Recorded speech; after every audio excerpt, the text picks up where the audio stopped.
Alright, yo, what's up guys? My name is Gray, welcome to the stream. Playing some Guild Wars today. I think I'm going to play this music too on stream. Because I have just been playing the in-game music, but I think I'm gonna turn it off this stream, see how that goes. I'm sure majority of the VOD will get muted. But that should be okay. Welcome. Oh, hi. Yeah, thanks for the follow, too, a few days ago. You've been in here several times. And I remember every time I read your name, I'm like, oh my god, that's such a good name. Ball Drain. Yeah, I can't really say that anywhere else other than here, so I had to give it once. But yeah, I'm working on the Necro today. Making my way through prophecies. As you can see, it's definitely not all done. Got missions and explorations to do. Thank God, got Dunes of Despair done. Never even done Dragon's Lair normal mode. I guess I probably got ran back in the day. Is this Minecraft music? It is. What the hell? Okay. Yeah. But yeah, working I've done Azcalon. I had none of Azcalon, none of the Northern Shiver Peaks. Only bits of Kryta done. Yeah, and I never really realized if you have the Villainy of Galrath quest, exploring this area down here is easier with the quest. Jungle exploration, desert exploration. I find jungle more annoying just because the Wind Riders. Which, I mean, yeah, there's Wind Riders in the desert too, but they're not as frequent. But yeah, normally on the last few GWAMMs, I've just kind of mapped and done missions at the same time. But I think I'm going to map, mission, and cap skills at the same time too. Because it's kind of just once I make it to Skill Hunter, it's like, God, this is all I have left, and I have like 3 weeks of Skill Hunter to do. So I think as I play through the games, or the missions and explore areas and stuff, I'm gonna cap.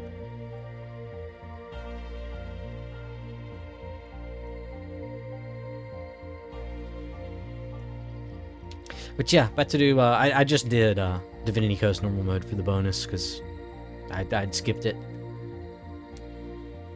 Actually, yeah, what's the Zacian stuff today? Vizuna Square. Okay, I definitely have Vizuna Square done. Oh, I forgot to do Nick this week too. I think that's these. Yeah, Dredge and Scissors. Yeah. Yeah, my bank has been slowly filling up. Well, quickly filling up with Nick items. And I'm thinking I may have to move them. Because I'll just be playing some random content and it'll be like, oh, this is a Nick item. I'm like, oh, okay, thanks, Toolbox. Oh yeah, also, I bought so through the medications that I buy my animals, like through the vet, they'll send a gift card every once in a while, and they send a random $20 gift card. And so I bought an extra character slot, and I also bought an extra mercenary slot too with it. So in the future, I'm gonna make a new character, but I don't know what I'm gonna make it. I'd prefer to make it a PvE character, and then make it into a mercenary, but I don't know what I want to make. I mean, the only thing I can think is like Mesmer and Rit, because, you know, haha, more Mesmers. Or Rit. I mean, Rits are super useful. No, don't need Necros, don't need Ellies, don't need Warriors. I don't know. Maybe I'll have to figure out like a meme team.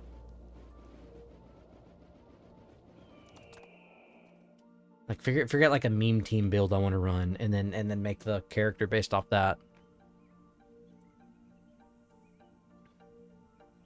Yeah, also, yeah, let's see. How many titles do I have? I haven't even checked. All right, I got 14 titles, almost halfway there. Watch out, let's go, let's go.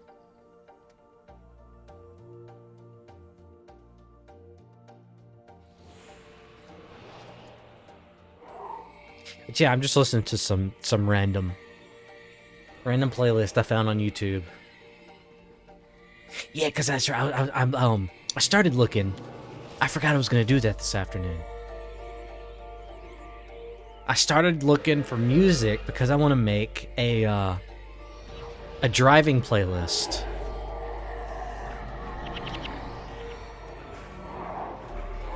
Like for when I'm out driving in my new car.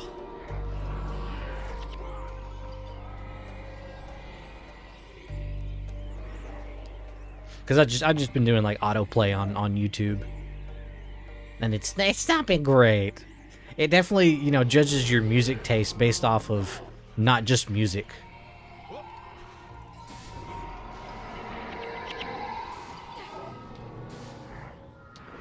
Because like it'll start playing like some random VTuber song, and it's like, oh god, why is this playing right now?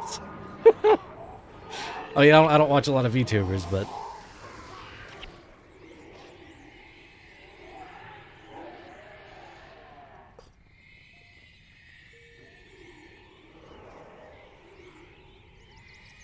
yeah, I got this new car. I'm finally going to a car meet. I think on the 29th or the 30th. So what day is it? Actually, I think it's on the 28th or the 29th. Yeah. First car meet I'll have went to in probably like, I don't know, in years. Because I hadn't really had like a car worthy of taking to a car meet in a long time. But now that I got the RS, I'm like itching to go. And so I was like, yeah, if we go out driving, I gotta have a playlist.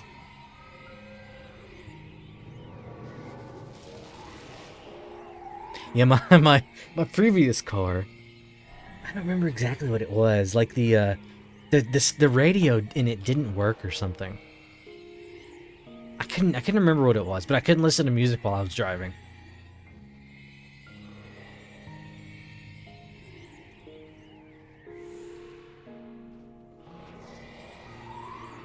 And so then now that I have a car with like a full Sony sound system from the factory, it's like, yeah, I gotta get something. So I'm thinking probably like a bunch of God, I don't. There's this one playlist video on YouTube that I've had on my playlist for like several years. It's like some like Russian hardstep, and it goes so hard. It's like the perfect like workout music. But I probably want some like drum and bass, some breakcore.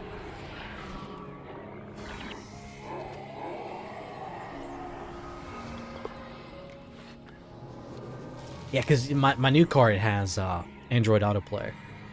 And it's just it's so good. I love it. You just plug it in and like, I don't know, it just connects so seamlessly. I've never had a vehicle like it before.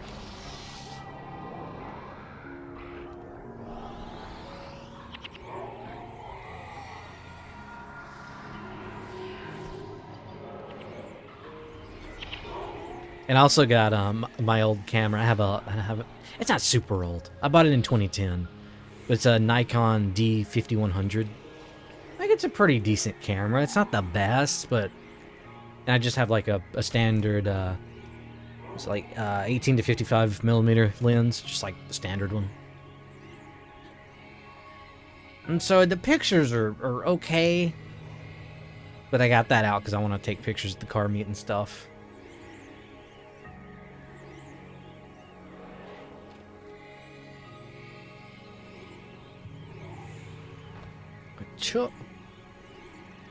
Yeah, I know all the villagers by heart now. I in the past I would always miss this one. Because if you just walk past them, it won't activate. You pretty much have to go up and talk to them.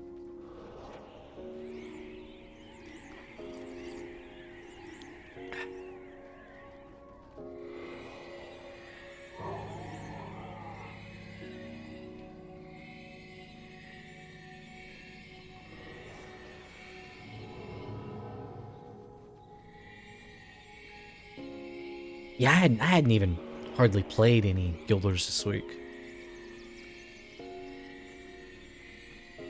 I'm glad that Pirate Week started yesterday, so I still have time to... I guess the only thing to do during Pirate Week is farm. I think that's the only thing you can do. Like, there might be some quests, but I'm not sure.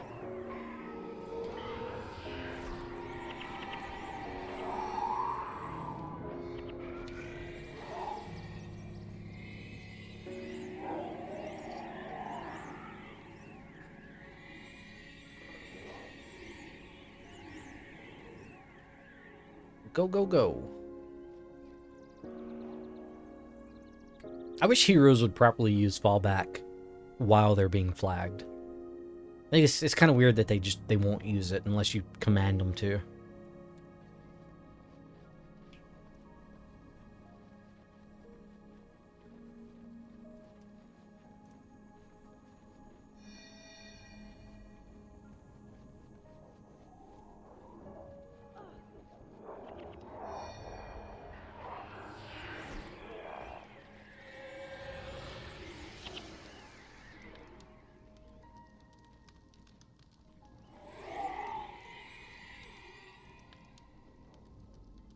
Yeah, I thought about just...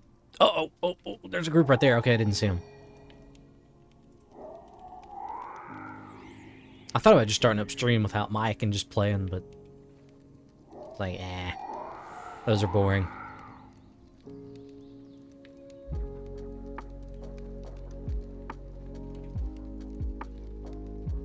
Okay, they did get those. Alright. It might have been the only group in the way, but I'm not sure.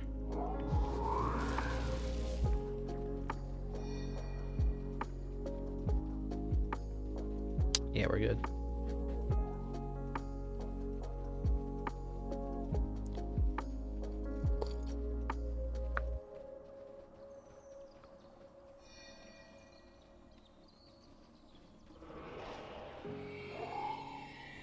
Yeah, one thing I think I want to do today. I think I want to do Duncan. Because I did Duncan on the Paragon, I think last weekend.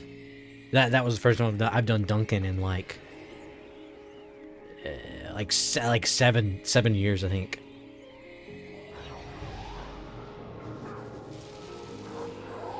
Because there was a what was it, a forge weight bounty, I think. So I was like, yeah, you know what, I'll go do Duncan. I hadn't done them in forever.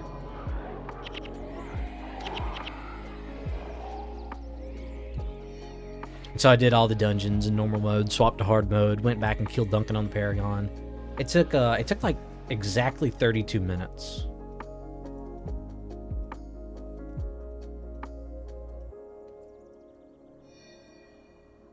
Okay, I'm probably gonna have to put them a little bit deeper.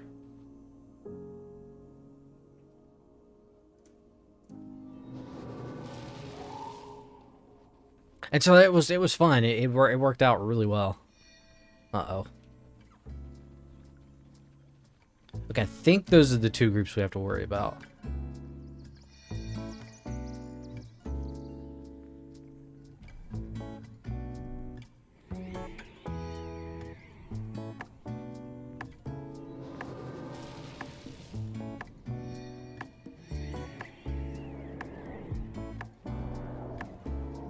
Go, I can help.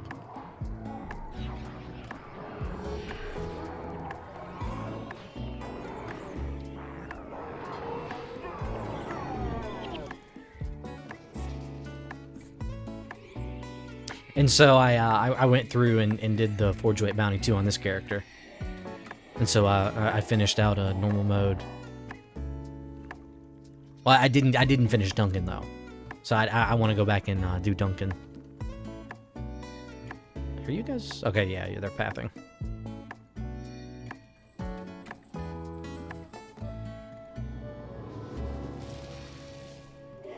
And the team build that I made up worked. I mean, it worked great. It didn't work great. It worked okay getting to Duncan.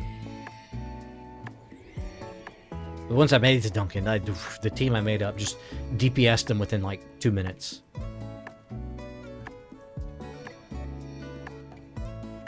And the only way that I've done Duncan in the past is I've always just degen'd him. Just degen'd him down with conditions. And then also using spirits too.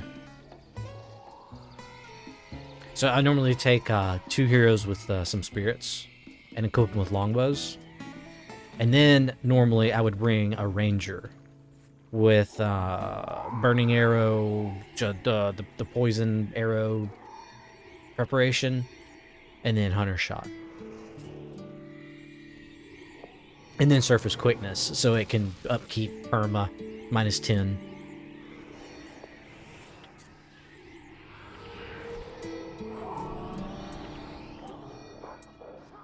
Like that DPS'd him super fast. Like I didn't even get, like it took me a minute to get heroic refrain on the heroes that were DPSing, and I looked at Duncan, and he was half HP. I was like, what the fuck? So I think next time I'm gonna bring a Mesmer instead of Margaret, and the Mesmer's gonna have hunter shot and the poison arrows preparation.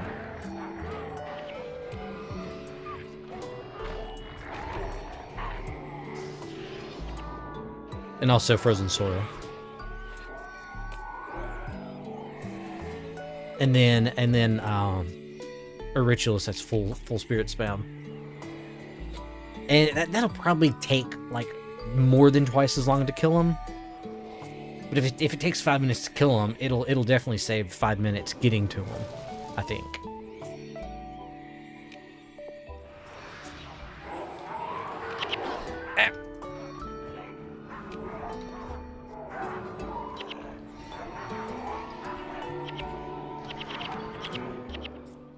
This is like the only Necro build that I enjoy using, other than Soul Ticker.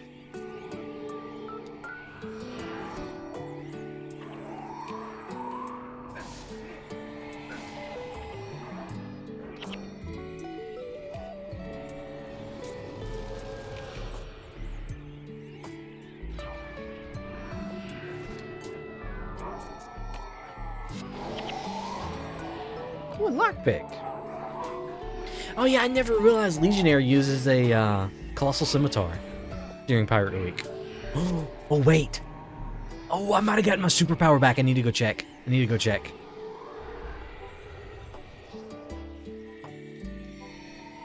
Yep.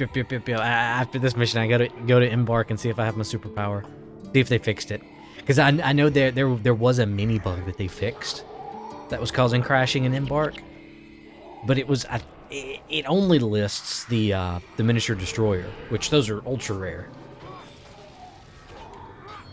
Like compared to Legionnaire. Oh, maybe my Legionnaire still has the superpower.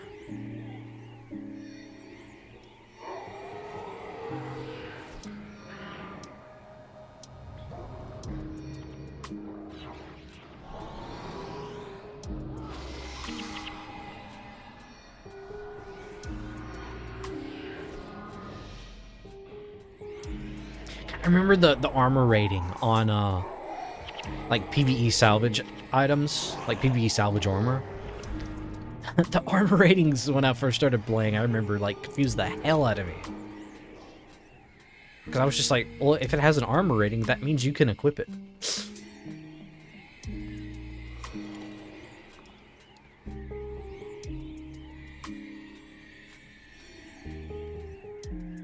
Right, come on, guys.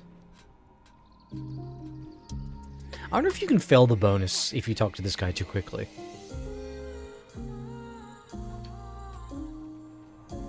I don't know. I've never wanted to try. I've always just waited for a second.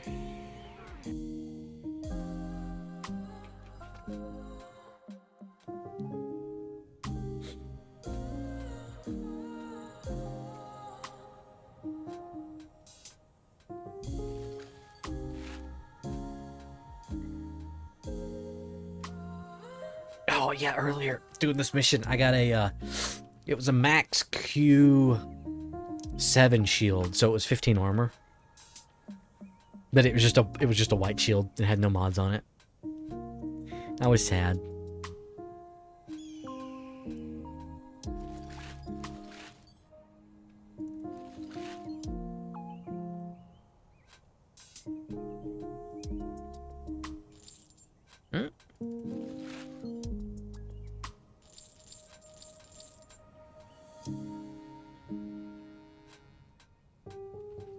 Alright, let's check. Let's check. Let's reroll to the warrior.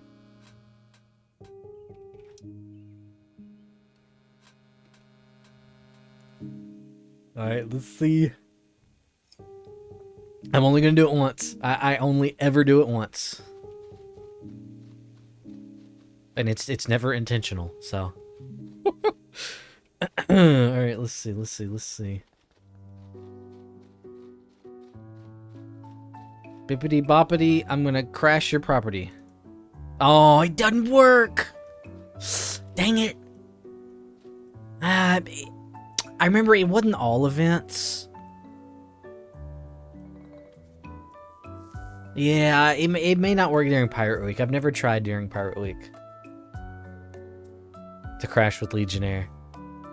But yeah, maybe since they fixed the Destroyer mini crash, they fixed the Legionnaire crash. And so, yeah, someone explained it on one of the last streams. They were like, it's probably because Legionnaire uses a different sword on his model during events.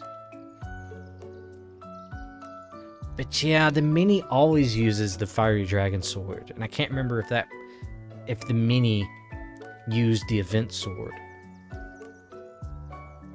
I can't remember. But yeah, I'll have to try on the next event. Let's see, what is the next event? No, that's Pirate Week.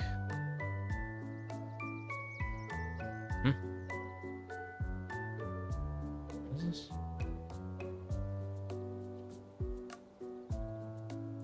Game update, special events. Okay, it's not showing it on the calendar.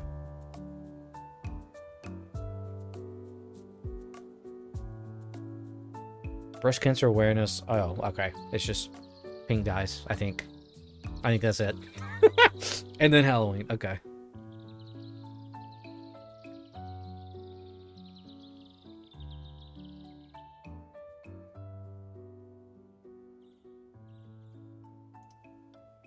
Yeah, I kind of want to see how much Grog is. I assume they're, what, like 6 ecto?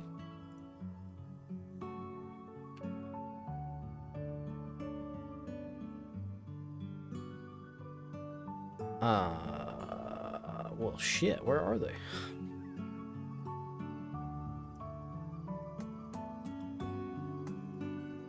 Man. Nobody's selling Grog. Oh, 10 ecto. Wait. Oh, one of my is 6. 4 ecto. Jesus Christ. Yeah, 10 ecto seems extremely high. Stack of Grog 8 ecto? Oof.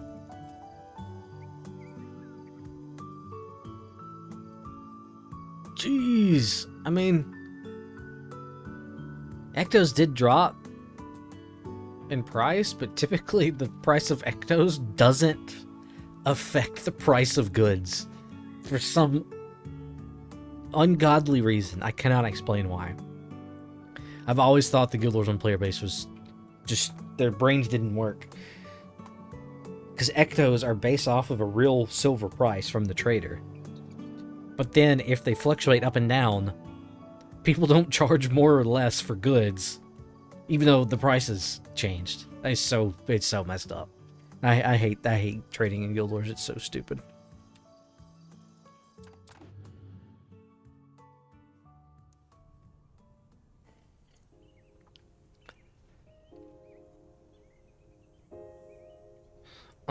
Okay, yeah, now what to, I guess I just map. Just do some mappage. Mappages. Oh, hey, the economy was destroyed ages ago. Well, yes, I feel like the economy was destroyed because people are retarded. I feel like that's why. Because people base the price of goods off of an amount of ectos, but then the price of those ectos doesn't change the amount of ectos you're paying for something.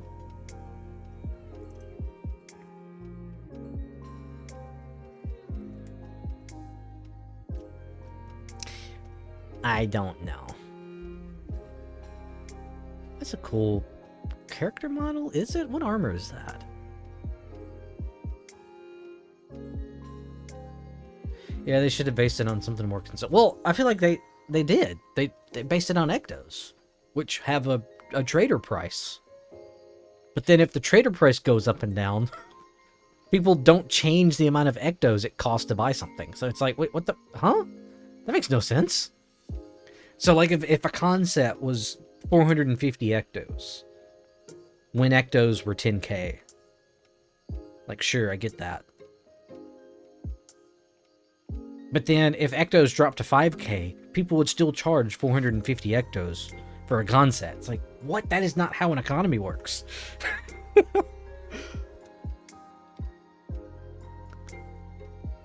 Well, that's how you reduce inflation. Well, yeah, I mean, yeah, over time, the amount of ectos would be naturally inflated. But then the trader price would reflect that. Or should reflect that.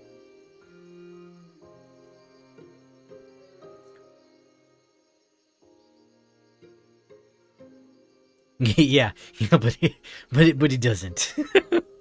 Well, I guess it kind of does. I feel like maybe they only do it like every 5 years, update the ecto price.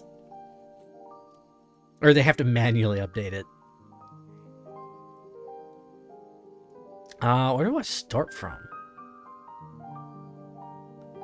Boom, boom, and then come boom, boom.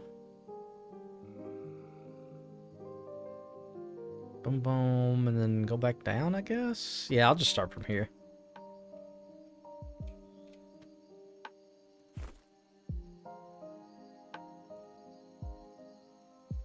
Problem is assets are inflated more than the ectos.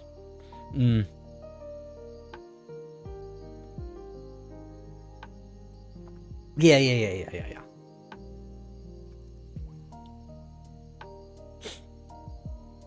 But then, the price of goods also doesn't reflect that.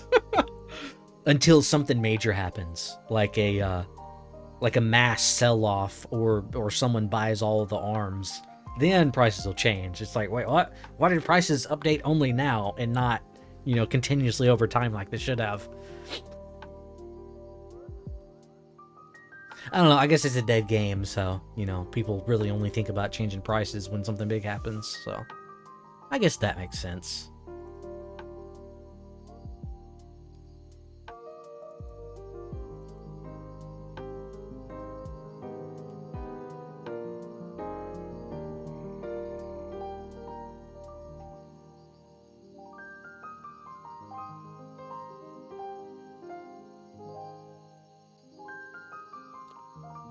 Okay, I'm already, yeah, I think I am.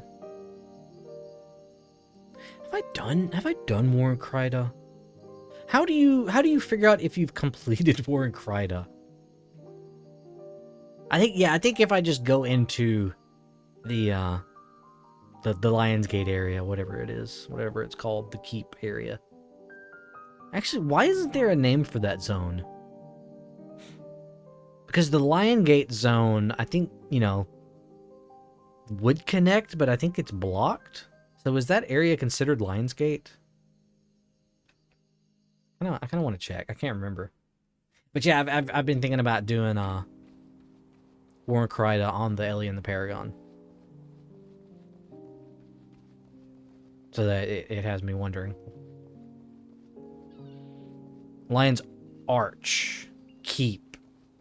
Lion's Arch Keep, okay.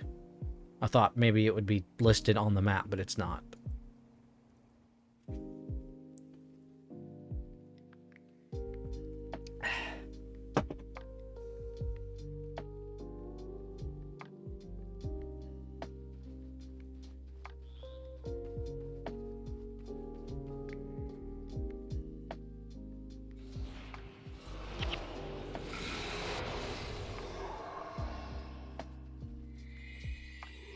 Yeah, I think once I get tired of prophecies, I'm gonna swap over and go kill Duncan. But I'm not tired yet.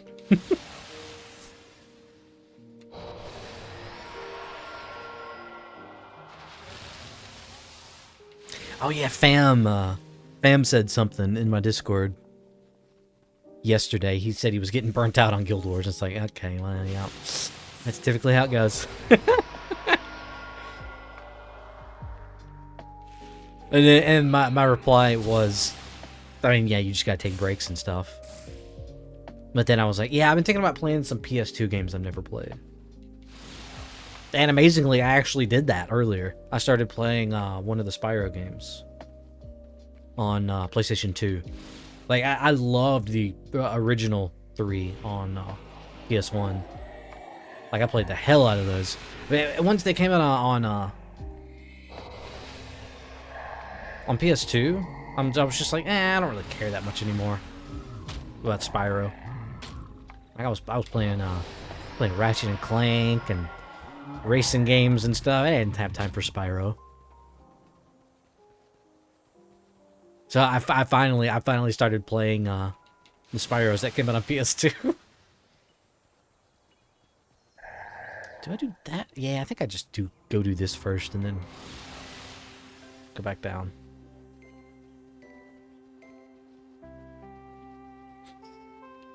And man, it's been a little bit since I played a PS2 game. Like, the last one I played was Burnout 3. Just because it's been a while since I played that one. I played that one, I think, like that's probably like 2 years ago now. Oh, man, I forgot how bad. Like, some of the games will run higher than 60 FPS, and then some won't. And this Spyro game won't run higher than 60 FPS. And oh my god, it hurts. It is so painful on the eyes. Because I have, I think it's... I can't remember what my frame rate on my monitor is. I think it's 175? It's either 165 or 175.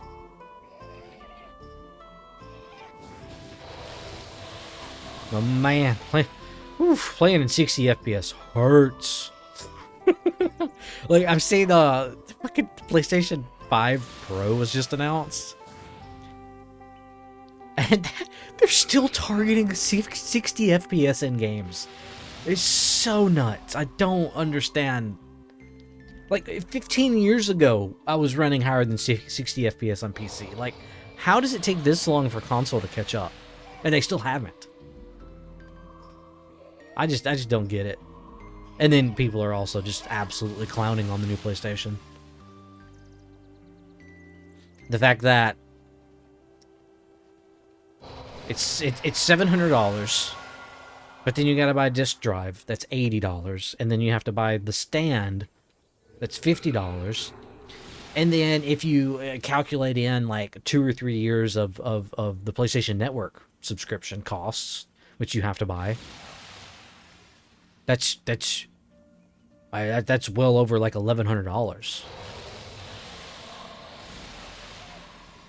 And when they manage to get 60 FPS, the quality's actually piss poor. Yeah.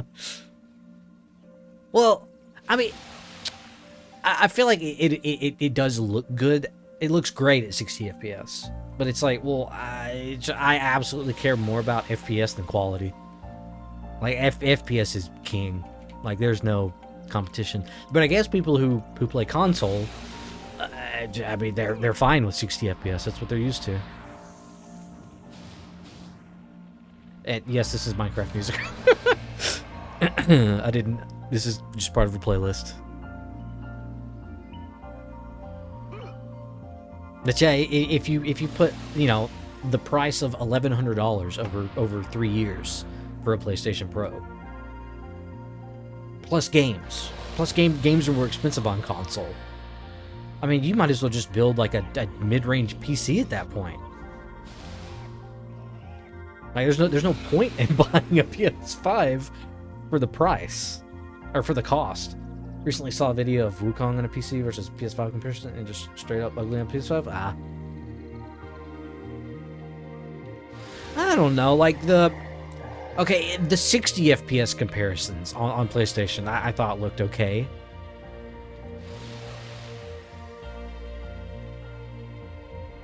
But yeah, that was about it. Well, God of War PS5 looks great.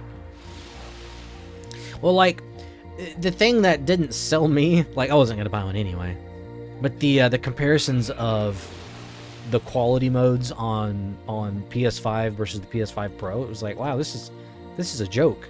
You have to zoom in so far to see the difference. And I remember there was one line that the guy said. It was like, this is where the value or the value of the PS5 Pro really shows. And I'm like, I didn't see any value here. I saw no reason to buy a PlayStation.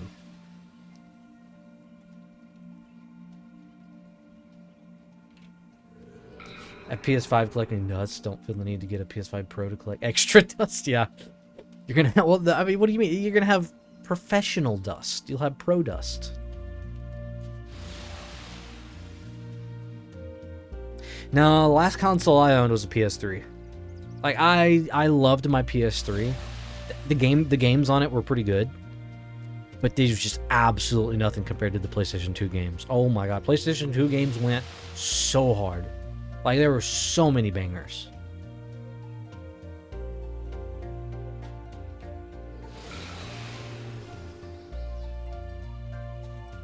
And then once PS4 came out, I was like, wow. Oh, actually, yeah, that was when PS4 came out. I'd kind of already swapped to PC, and I had a Steam library going and stuff. So I was just like, oh, why?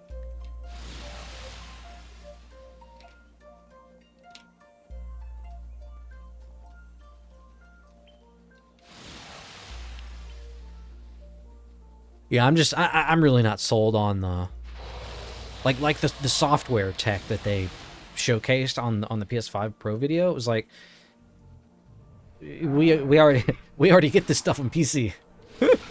Although, okay, the only thing that I'm like, okay, PS5 is ahead of in is the SSD and the way that it communicates with the like the hardware. Like their SSD performance is insane on PlayStation 5. But then, in real-world use, it literally doesn't matter. Like, I've seen videos of, like, people's kind of, like, perceptions of, like, standard 2.5-inch SSDs that run at, like, 500 megabytes versus, like, the M.2 SSDs that run at, like, 2 gigabytes. It's like people really don't notice any difference. There's no reason to get a PS5 than Xbox. I don't. Okay, well, yeah, there's like literally no reason to get an Xbox. There's absolutely no reason to get an Xbox. But I feel like there's almost as little reason to get a PlayStation.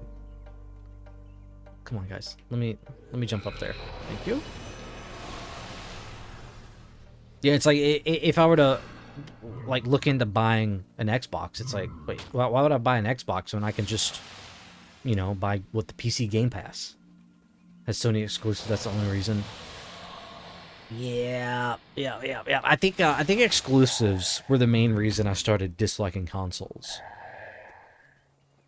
Because I was always a PlayStation guy, and so when the PlayStation 2 was big, I mean the Xbox had just come out. And there were so many bangers on Xbox. And all my friends had Xboxes, and I had PlayStation 2. And I remember I always hated the fact that my friends were playing these other games, and I was stuck on the PlayStation.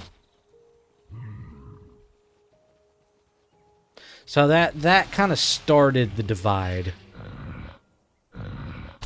I think this is the way I'm supposed to go. Across the bridge. Yeah. God of War, for example, is coming to PC now as well. You have to be patient for... Yeah. Yeah. And then it's going to be cheaper then, too. And it's like there's so many games, like, unless you just absolutely, you know, you're mind blown by this game, it's like there's no reason to buy it on PlayStation just to play it earlier. It's like, just wait a couple years. Plus, all the content will be out for it by then, too. That if it's going to be cheaper? You're probably... I don't know. I'd say it's like half and half. Like, a lot of the big games, they're like, okay, this was a big game. It's on PC now. It's still going to be full price, yeah.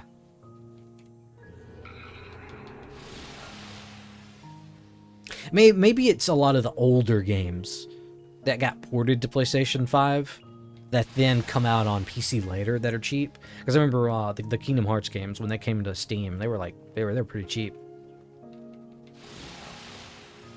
There's a sale on Steam for God of War, 60% off. Yeah, if I were to want to start playing God of War, I would go back and play the first 3, and then like the first like 2 or 3 PSP games. Man, the PSP God of Wars went hard. Like, they were so good. There's no sale, it's still 50. Eh.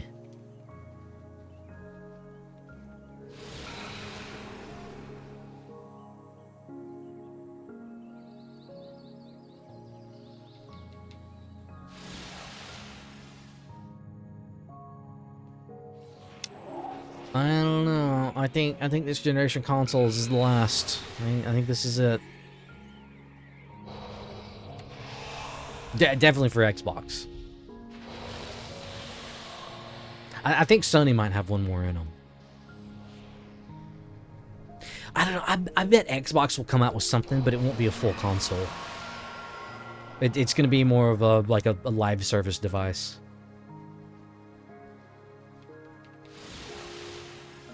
And then in 5 to 10 years, they'll start selling like full-on cloud devices. Which at that point, everything will just be completely integrated into cloud service. Right off buying a mini ATX PC with a controller and Xbox at this point? Yeah.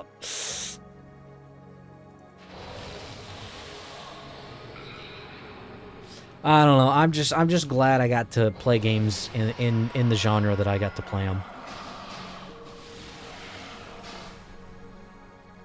Because once everything's on the cloud, it's like, oh god, it's just gonna be so hard to deal with.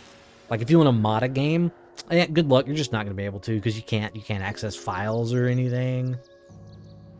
Games will be completely locked behind like DRM services. You won't be able to do shit with your games in the future.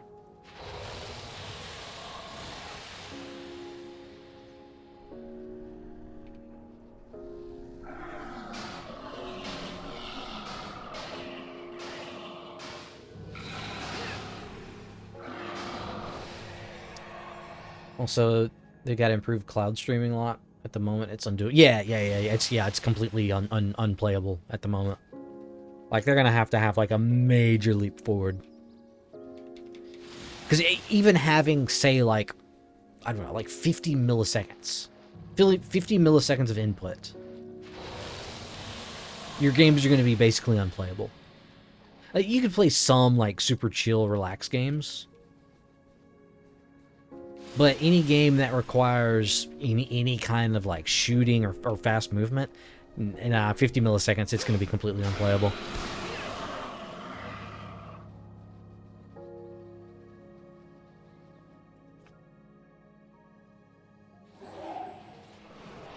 Yeah, I think mine, even on fiber, like I think I'm at like 80 or 90 milliseconds. So I'll never be able to play cloud services. Ah, shit! I didn't mean to use dash before. I tried. We talking about like shadow play? Is that what you're talking about? Oh, their idea sounds great. It's just not yet. Yeah.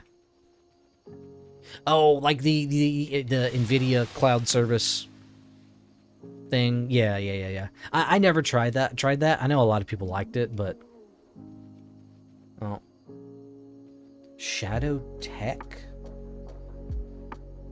No, you're fine. Shadow is standalone. Oh, okay. Was that comparable to like Moonlight?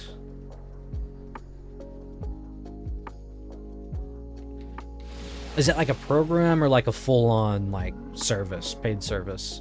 Basically, you run a cloud-hosted computer. Okay.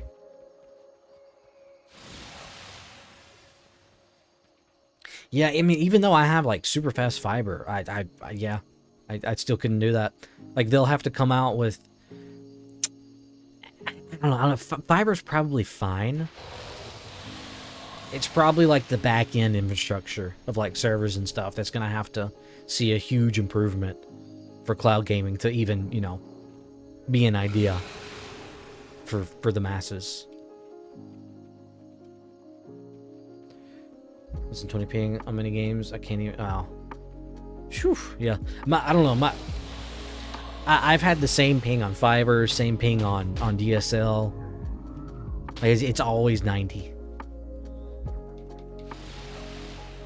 Let's see, what is it right now? It's 50 right now, but this is Guild Wars. Guild Wars' ping is always really low. For me, at least. Yeah, I remember when I played Rocket League a lot. And I first got fiber. Like my ping was still like 120 sometimes.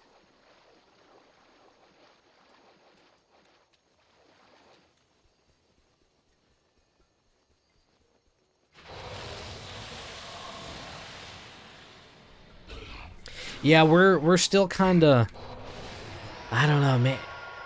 Yeah, we're still kind of living in the hot rod days of computers. So like we've still got it good right now. We can still, you know, modify our shit however we want to.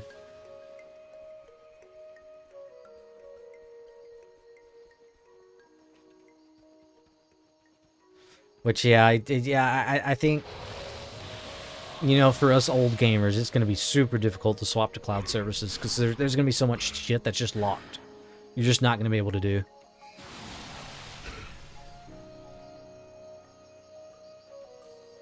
40 ping on Guild Wars for me, but Guild Wars has always been higher for me. Ah. Yeah, I guess it's probably just my location. Guild Wars has always been pretty low.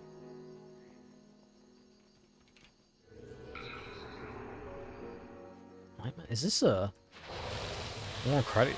No, it's not a Warren Credit group. Okay.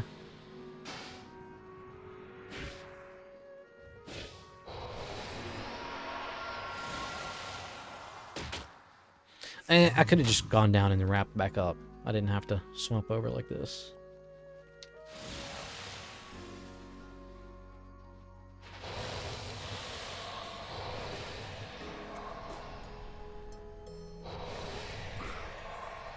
I don't know, as long as they keep making like user end like processors and graphics cards and stuff, I'll probably never swap over to cloud. I think by that point I'll probably be out of gaming.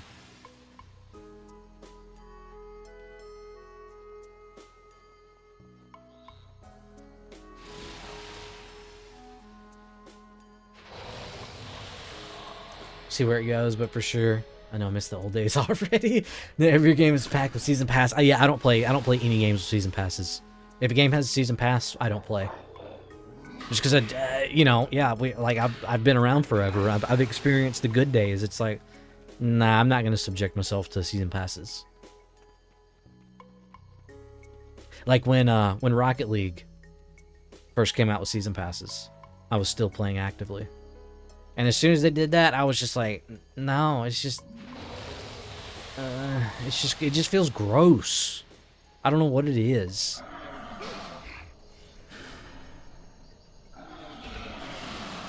Like they're just, I guess it's just the thought of them trying to maximize profits and trying to get me to play as long as possible. It's like, no, don't do that. Just make a better game to get people to play.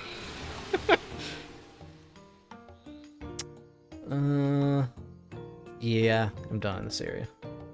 That's why I still play League of Legends regularly as a 30-year-old. Yeah, that sounds scary. You need to get some help. I tried League out once for like an hour. I think I streamed it too, but I didn't. Oh, that might be on my YouTube. It might not be. Yeah, I remember I tried it out for like an hour on stream in like 2015. And I was just like, nope, this ain't for me. This is garbo. I'm not a mobile person. At all. They have events now and recently started those passes, but it's all skins only. So, oh, yeah. I remember hearing a lot of stuff over the last year about the league stuff. Oh, that hurts. Stop it. Yeah, I mean, yeah, just based on like my morals and principles, I can't let myself play League. And it's kind of why I quit playing Black Desert again. It's just, I don't know, I just gotta stick to your morals. So I had to quit. I had to quit Black Desert again.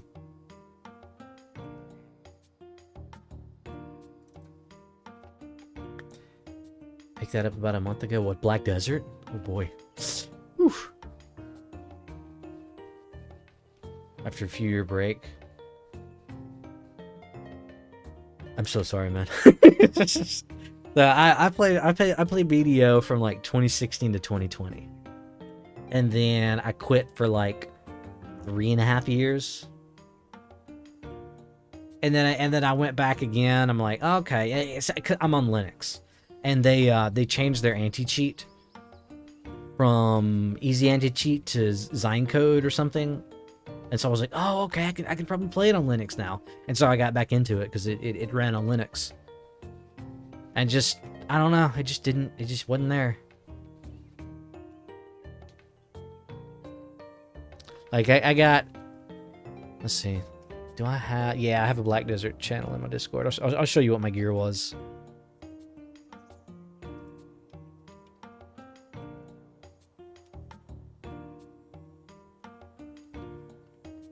This is what my gear was like, I don't know, like 2 or 3 months ago.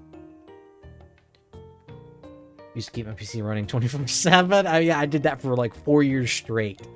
And I just don't care enough in an actual code. Yeah, it eventually got to the point where like I quit leaving my PC on at night. Like when I was playing BDO, I quit leaving my PC on at night. And then eventually I was just like, well, why am I even playing at all if I'm not leaving my PC on? That soft cap gear now? It's definitely above soft cap gear. The belt and the neck are above soft cap.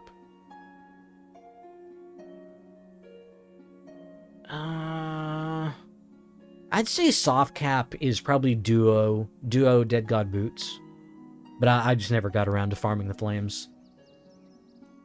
Mainly just a life skill. Yeah, I'd say for the from like 2019 through 2020, I was like hardcore life skill. I was number 3 trader when I quit playing in 2020. I was like M25 trading. And then I think people hit Guru during the time when I quit. I don't know. The thing that would make me go back is if they reworked trading to basically just be bartering on land. Like, if I could just ride a wagon from town to town, trading goods to NPCs, oh my god, I'd be living the dream. But I absolutely hate boat content in that game. It sucks so much. Yeah, they completely removed NPC trading. I mean, partly because they were going to rework it, but still haven't, they still hadn't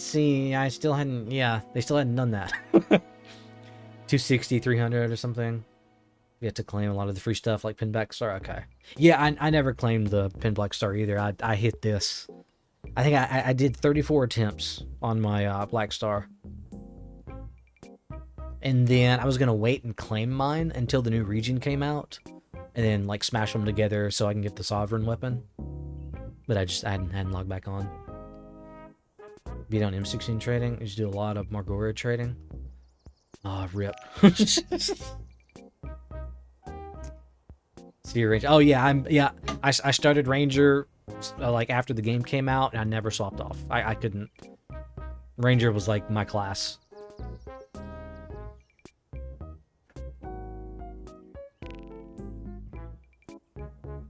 Yeah, I tried playing classes, or I quit trying new classes once the lawn came out. Like I liked lawn. Lawn was okay, but there was something about the release classes that just felt better, and I finally figured it out like a year ago. It's because they're adding this.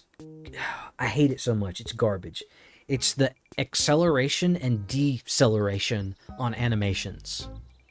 Like there's like a startup acceleration before you go like full speed. Like if you start running in the game on the new classes, it will like do this build up animation and then it starts running full speed.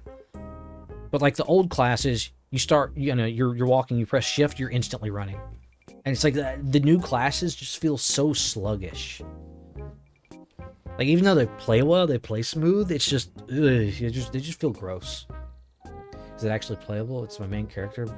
It always used to be shit grinder, so we rolled a guardian, but when I go back to Ranger is like definitely like within the top like 3 or 4 grinders.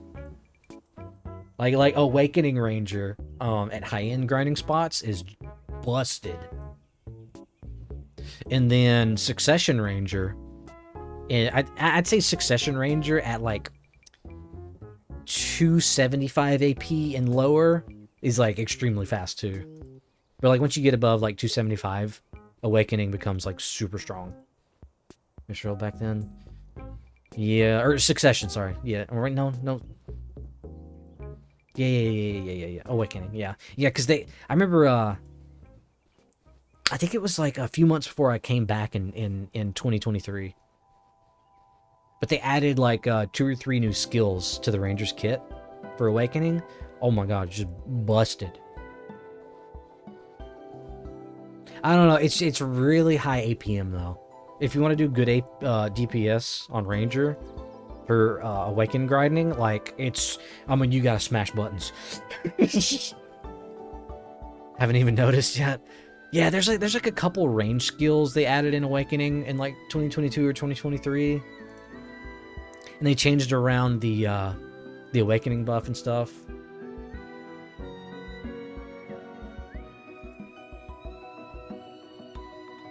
But yeah, I was actually thinking about logging back on because there's a reward code for 2 Jay's special boxes, a Supreme Old Moon box. That's kind of it. I was just wanting to get the Jay's special boxes. Okay. Let's get back to playing the game. I don't know. Ranger was all I could play. It was the only class that felt good. I first started I made a character named Yoon Gray, and it was the first character. But it was a tamer.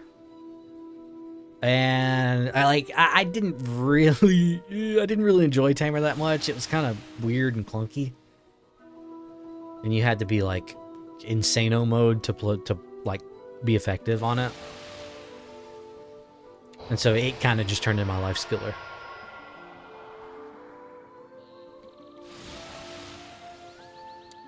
So I have to claim it. Yeah. Yeah, it's the first good reward code in like months. Let's see. Yeah, I'll check that link out.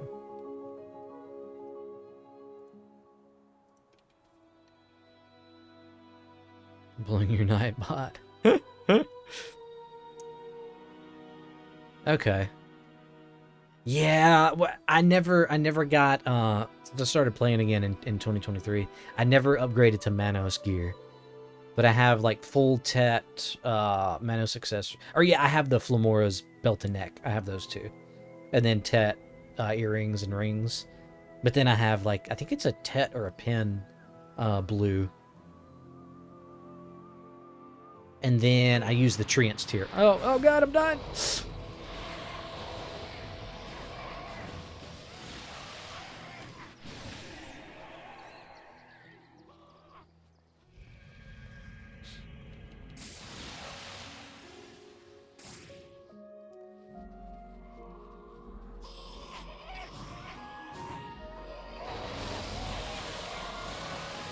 Yeah, the was it the Alks in that one, or Cons? The Cons hearts. They kind of seemed a little like a waste of money to me.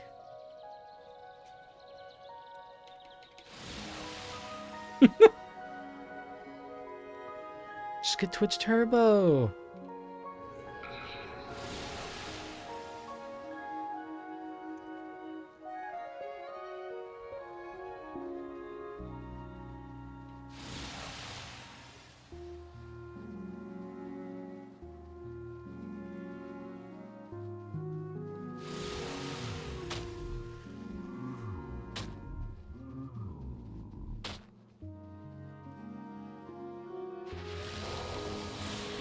Yeah, I thought about doing a poll for the new character and mercenary. But I mean, you know, people don't vote on polls enough for it to be a worthwhile thing to do. Like in small streams. I mean, I remember I was watching somebody a couple weeks ago. They tried running a poll in their Guild Wars stream, and it was like they had like 3 or 4 viewers like me, and then they ran a poll for something, and I was literally the only one that voted on the poll.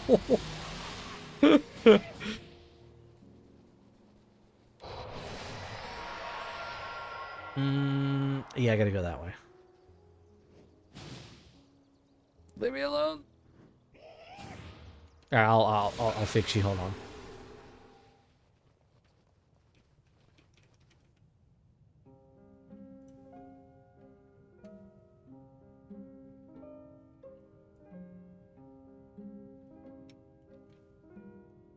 Yeah, after a while, I think after a certain amount of chats, you can post links. I can't remember. Okay, yeah, definitely definitely got some work to do.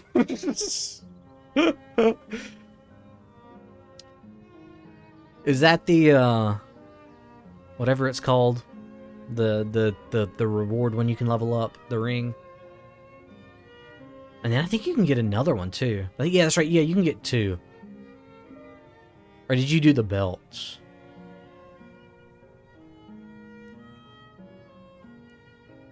No, it's just a normal... Oh, really? Damn, okay. Or the Jatina. Yeah, or no, Jatina is seasoned character, yeah. No clue how you get the other ones. Oh, the others you get from doing, like, seasonal characters. But then the free pin crescents you get from, I think you can just open your inventory now, and there's, like, an icon that pops up.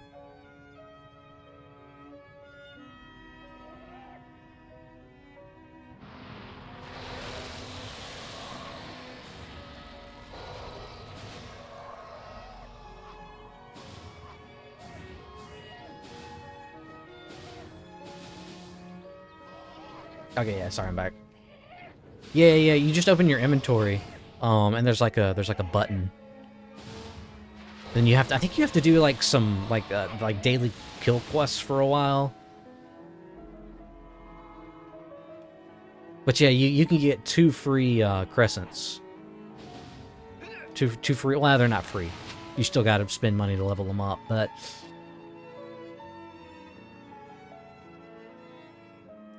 Actually, they might be so cheap on the market.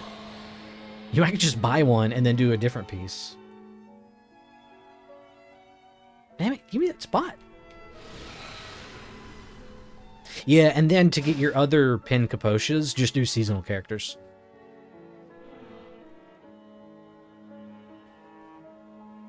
Hello, sir, can I please get some map? Please give me a map. Like, yeah, the first time I actually quit BDO was when they added seasonal characters. And they started giving out these just insane mega rewards for playing through seasonal. And I was like, well, I've been playing since release. My character's already, you know, mega maxed out. Like, why would I ever play seasonal characters? And it was like, all these people getting rewarded for playing seasonal characters. I don't want to play a seasonal character. And that was kind of the first time I like kind of dropped off the game. But seasonal characters are super worth it.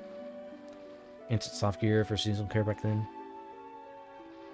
Yeah, I think when they first added them, that it may have still been soft cap gear you could get, but out of the end of it, plus one piece you could upgrade.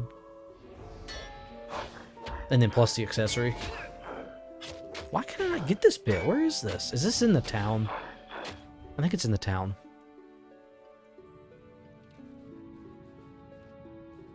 But yeah, I would definitely, I think Blue Squadron probably has a good guide on accessories. Oof. The frame rate hurts. I'm just gonna skip that bit for now, because there's so much extra.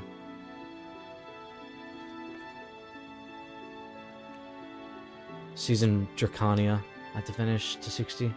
Yeah, I just made more Rangers. Yeah, I know how to play Ranger well. I don't want to, you know, I don't want to learn a new class, so I just made seasonal Rangers. Check them out later. All right. Oh, you check them out later. Okay, you're not gone. Please don't leave.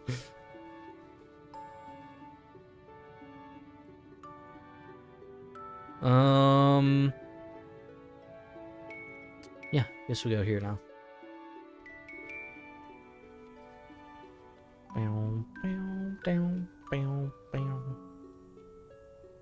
Ooh, I need to check that. The hum into the music. Make sure it was lined up on the VOD. I'm gonna have to adjust audio delay on something. Even though I've been back streaming for months. I still haven't checked my audio syncing.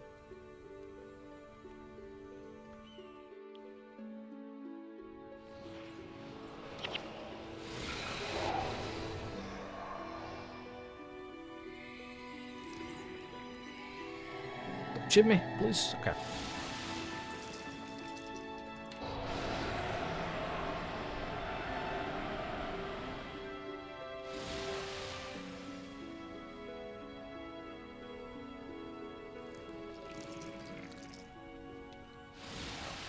Why's that? Why's that Thornstalker just sprinting? Is he running back to his group of Thornstalkers or something?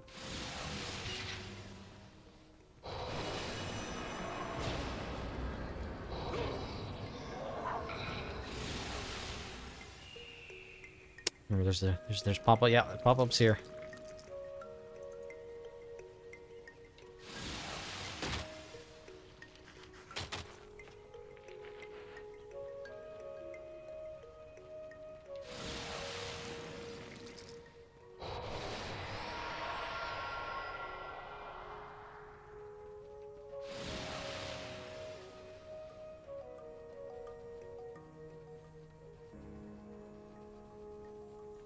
Something I've been bummed about recently.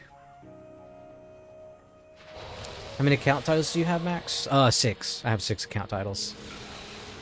So starting a new GWAMM, it's you know, it's nice. But the ones that I skip are I on like the past like 8 GWAMMs I've skipped Vanquisher. And then I started skipping, oh shit. Got rupted. I started skipping Master of the North. But recently I've started going back to doing it. Just because I like the title. It's a fun title. And then typically I'll skip like 1 or 2 consumable titles. Should be able to jump down.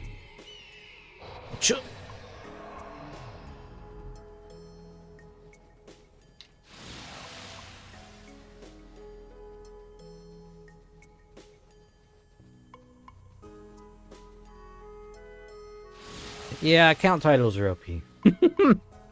I would have 7 by now, but I don't want to get Zacian title. I want to keep my account Zacian title free. 7 account titles max, but I skip Cardo. Just don't have the patience. I don't know. Cartography is super fast.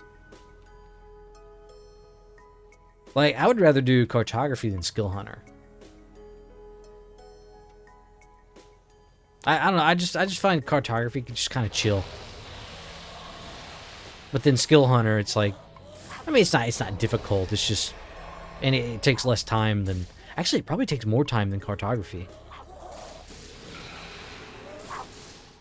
Skill hunter's viable, but yeah, I mean, well, yeah, but I'm working on 11 GWAMMs, so it's kind of expensive. After like the 7th, I'm just gonna skip that bit. Who cares?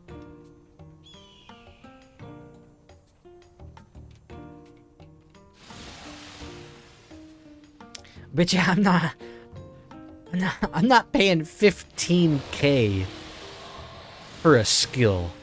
Just out of principle, I'm not gonna pay that much for a skill when I can just pay 1K. It's a lot of tomes.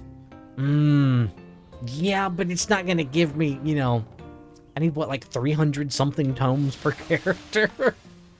No. Should I run back here? Nah, I'm just gonna go this way and actually no, it's better to start from the wilds. Well, I already have a cupcake though, so I don't want to waste cupcakes. Yeah, just based off principle, I'm not spending 15K for one skill. I could just go cap it for one. Get up 100 plus elite tomes.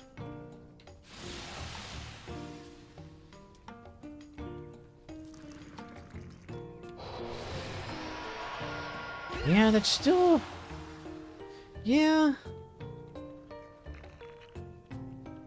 I mean, that would get me a lot. But I mean, there's so many skills that take only like 30 seconds to cap, which I'm sure, you know, you might have factored that in too, but yeah, I definitely do tome the ones that are really difficult, like the ones out here way out in Mineral Springs. Like, hell no, I'm not capping those. Like, I do tome those.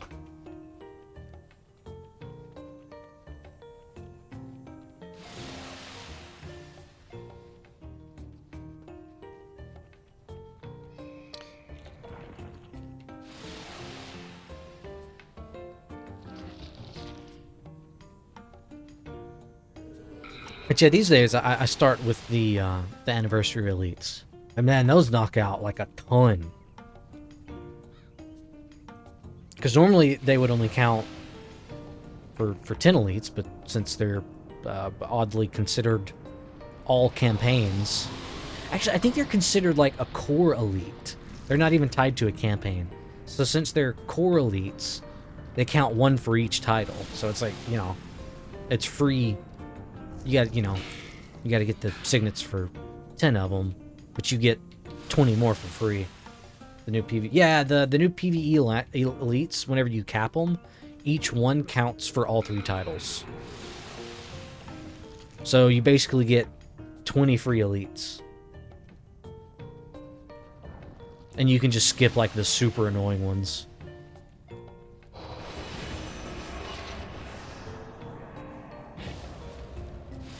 And then you can cap the couple that you need to max. It's just every core elite? Well, I think there is no core elites. Like, I think those are the only core elites. Because all the other elites are, you know, Prophecies, Factions, Nightfall.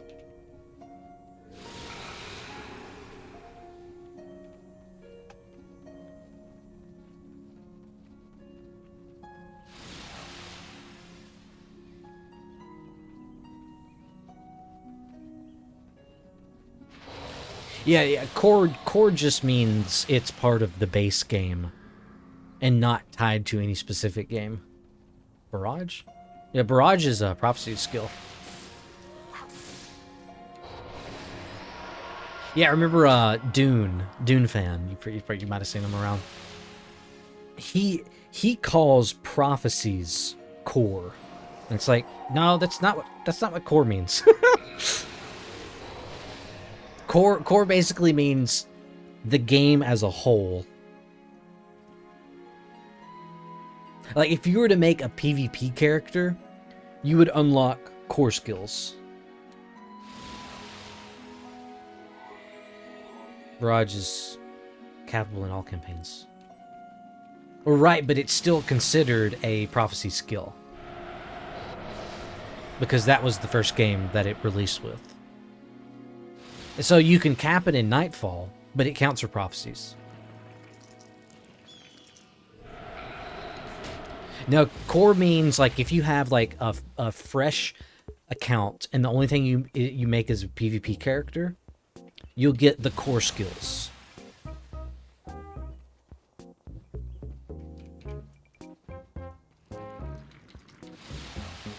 Yeah, because yeah, a lot of people from, you know, from when only prophecies came out, the term core was a thing, but core only consisted of prophecy skills, because prophecies was the only came out. And so people use the term core for prophecies back in the day, and they never really changed it because that's not what the term actually means.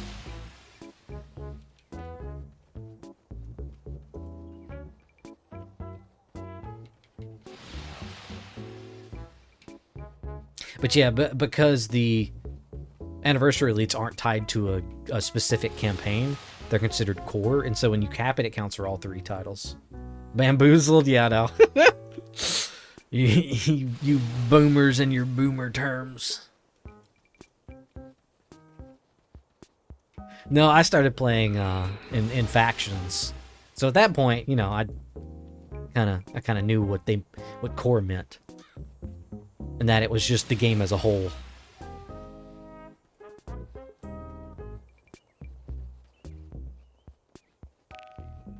Yeah, I'm one of them new age players that started in 06 and not 05.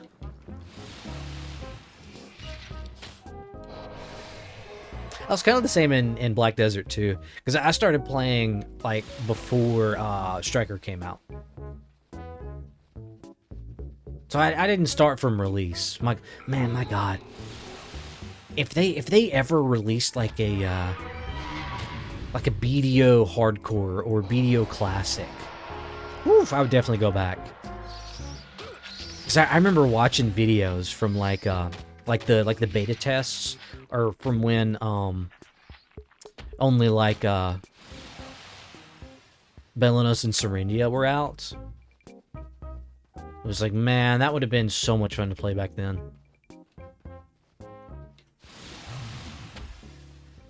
Okay, you started before Steam release, okay. Yeah, I remember when those disgusting Steam players started playing. I'm kidding. I remember when it came out on Steam.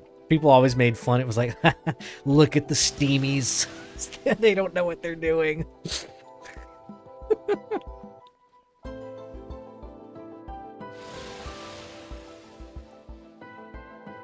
But it was, you know, some people took the hate seriously. But yeah, I remember that time. Yup. Us launcher players, we're better than Steam players.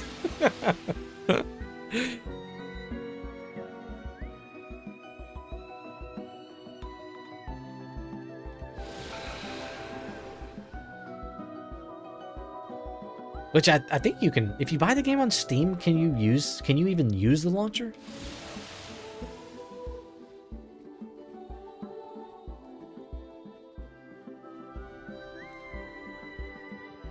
Because I know people who use the launcher can't use Steam. I think. I don't know. Does it just launch the launcher when you launch on Steam? I don't know. I don't know. I have the launcher. Oh, okay.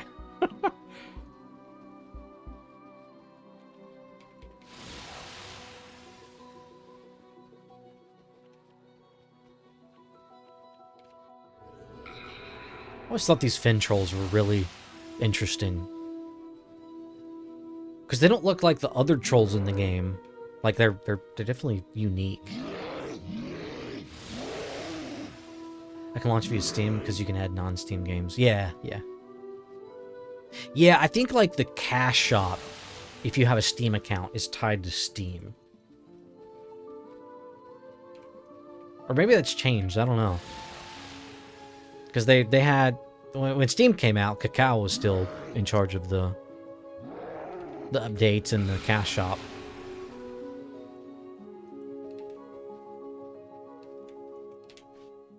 How did I miss all that? I'm pretty sure, yeah, it's over. It's like over. Maybe it's... Oh, I bet it's right there and not up there. And then that bit's probably like right there.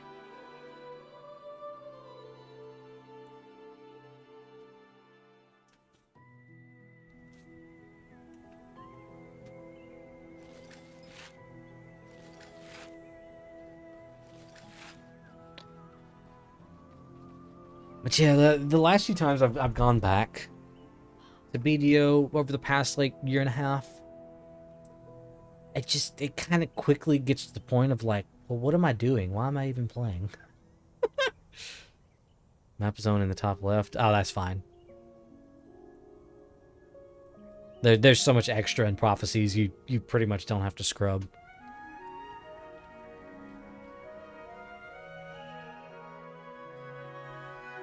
Have that with a lot of games. Yeah, the only online like MMOs I've ever played were RuneScape, Guild Wars 1, and then BDO. I definitely don't have the same feeling with like single player games. Oh shit.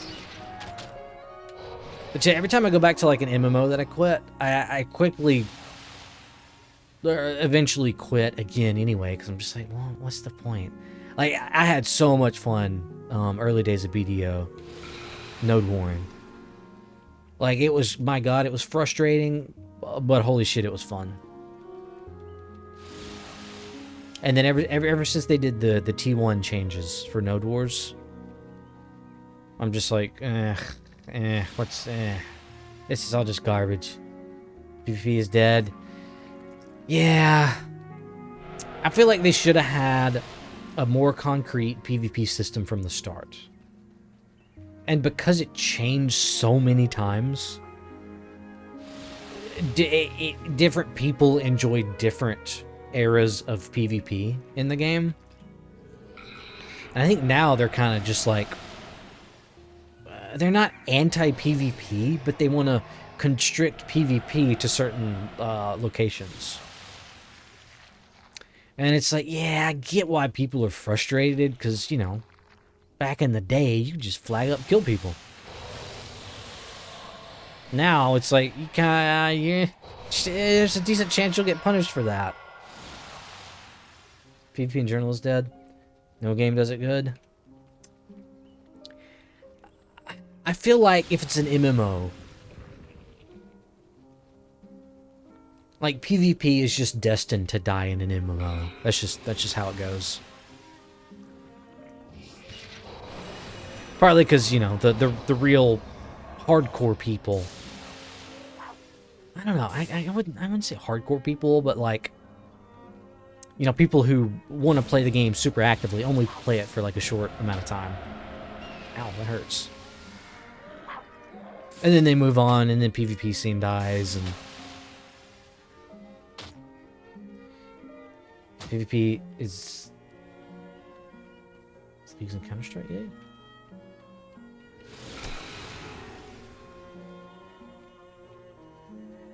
Like how Osiris did it with the Wilderness. Yeah, back in the day when I played RuneScape, I was terrified of the wildy. Oh my god, I was scared. I never went in it. I don't know, just the fact that you lose your stuff, you lose everything. When you die in the wilderness, I'm just like, well, I'm just never going to go into it. So I didn't. Which, any game where you lose progress from player to player death, I think that's horrible. Like, that's just garbage. I'm not going to play it. Like, some people enjoy, you know, because it's super high stakes. I just, nah. Not for me. Crybabies because they get PK'd while bossing in Wildy. Yeah, I don't know. After playing hardcore, that adrenaline. Yeah, I went back couple years ago, but like I didn't even want to touch PvP. But then there's just shit locked in the Wilby. I say I don't want to PvP. I just want to PvE. Whales kill most PvP. Well, publishers and developers kill the PvP because they allow the whales to exist.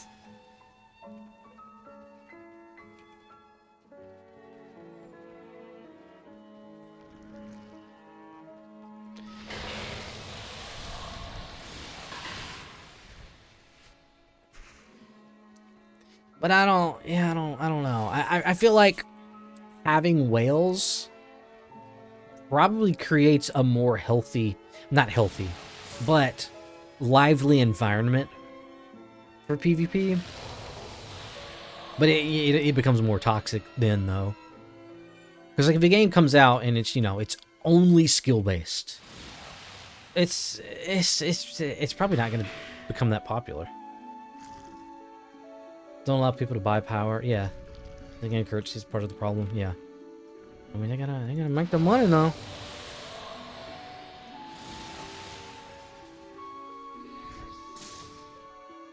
Well, I think yeah, in the long term.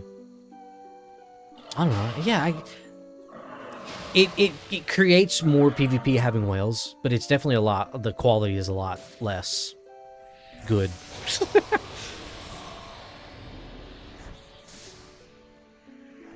Because most people don't care that there's pay to win in games, so they'll play games if there's pay to win, even if they're not going to pay to win. That's why pay to win's so popular.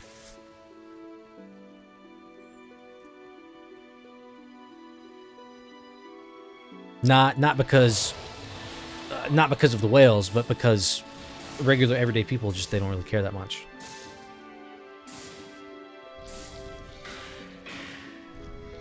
It's dead. Well, I don't think Diablo Immortal is dead because they allowed pay to win. I think it's dead because the developers killed it.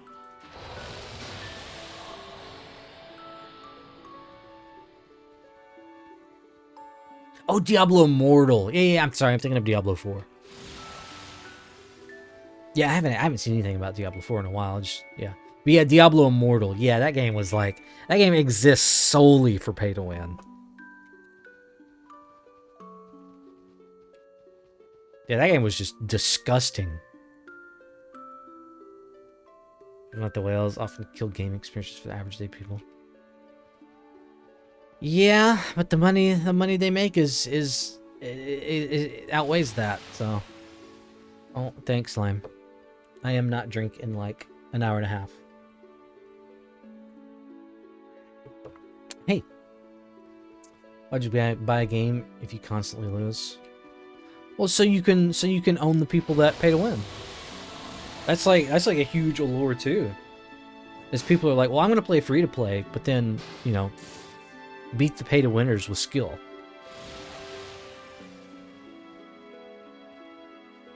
And then certain games have different extents of pay to win. Like I don't hate the pay to win in BDO because it costs so much money to pay to win. Like holy shit, it is expensive to pay to win in BDO. Like and you basically can almost not pay to win. I mean, you can, but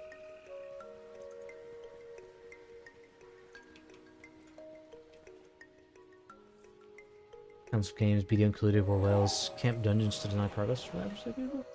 I don't know. I feel like the pay to. I don't know. It might be because I played since early on. That I don't really see the pay to win advantage in BDO. But yeah, I don't think the pay to win advantage in BDO is huge. Because it's not really pay to win. It's paid to probably lose.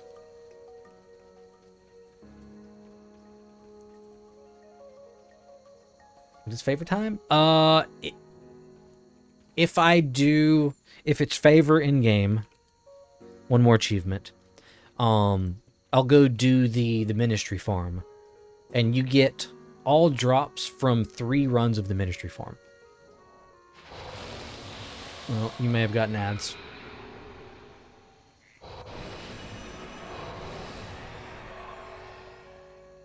I don't have Madge? What the hell?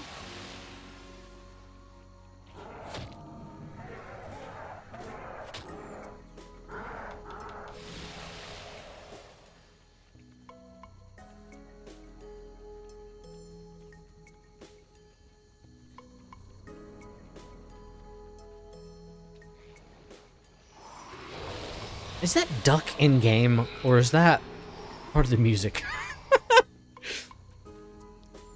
I'm not sure.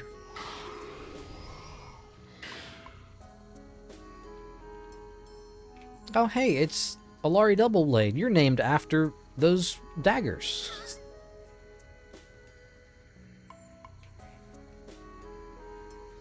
May the gods protect you. Gods can't protect me.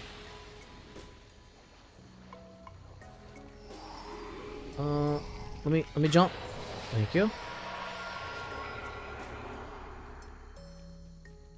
Now it's technically possible with the pity system, but it's probably going to cost you like 50k per item. Yeah. I don't know. The way that I look at pay to win in BDO is if someone's pay to winning, I don't think, man, they're going to have an advantage over me. The only thing I'm thinking is, oh shit, you're getting scammed, idiot. Haha, get fucked.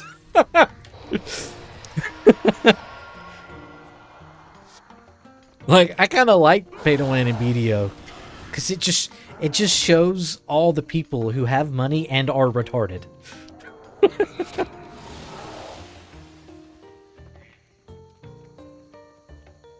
Well, I've spent money on BDO though, so it's not like I'm against, you know, spending money on the game. Like I spent probably like 3k in the game, and embarrassingly enough, none of it was for pay to win stuff.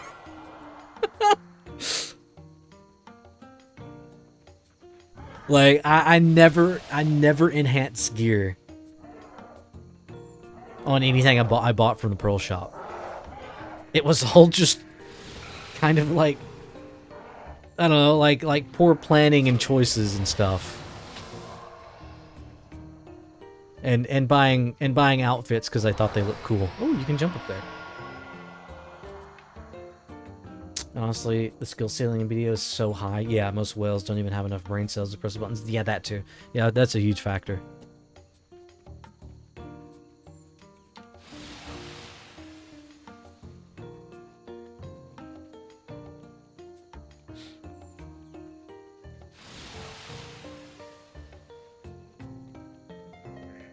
It's a stupid amount of money usually, and just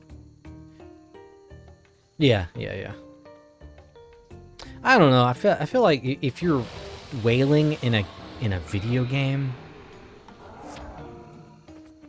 you just, I don't know, like I don't know. Maybe it's just a different mindset from people born in like a different time, or maybe they didn't start gaming until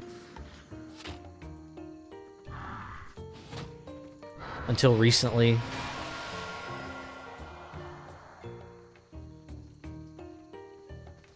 Peek a bit into mobile games. Oh no, I don't even know. I don't even want to think about the fact that mobile games exist.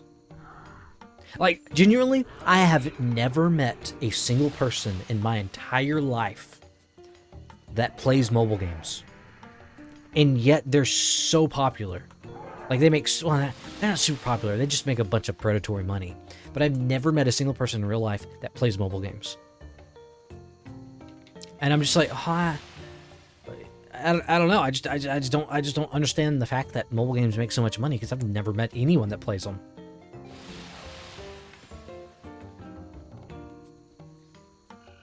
It's casual players?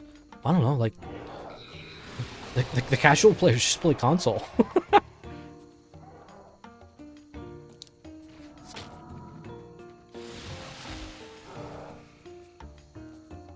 I mean, I'm pretty casual.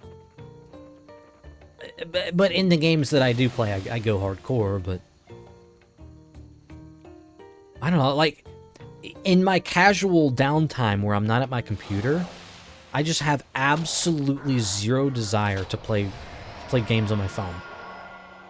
Because I feel like, you know, it's like a 6-inch screen, but it's so tiny. You can't get any, like, actual engaging video game playing on such a small screen. I don't know, I just don't understand it. There's players in their 30s and 40s, mothers and fathers. Well, yeah, I mean, but still, I don't understand it, because in my casual downtime, I have no desire to play a mobile game. Like, I'd rather just stare at a wall. And then on the bus, yeah, if I'm riding on a bus, I'm just gonna, I don't know, look out the, like, scroll Twitter or just look out the window.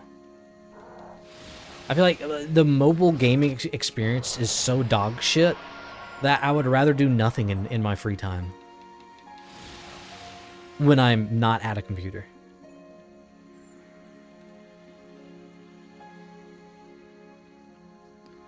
I don't, same Lime. Yeah, I have no idea. I don't know how they do it. You just have to, your brain has to be wired differently.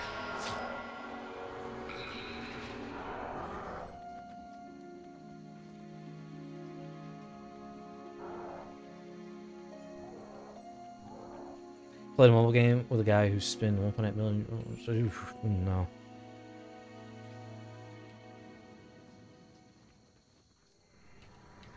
There's a lot of people with a lot of money with not a lot of IQ.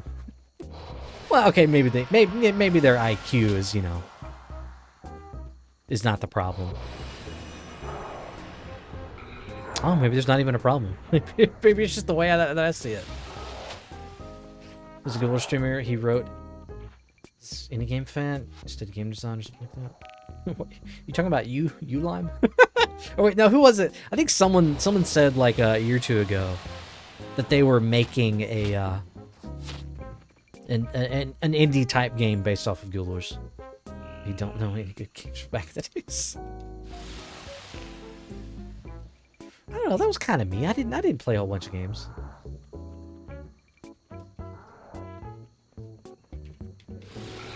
And what's indie game? Wait, what? Indie, no money? No. No, you can have money to make an indie game. I don't know. Indie games definitely aren't a hard set genre. Didn't know Necro could be a runner. I mean, ever since factions came out, they can. You could probably run with warrior skills.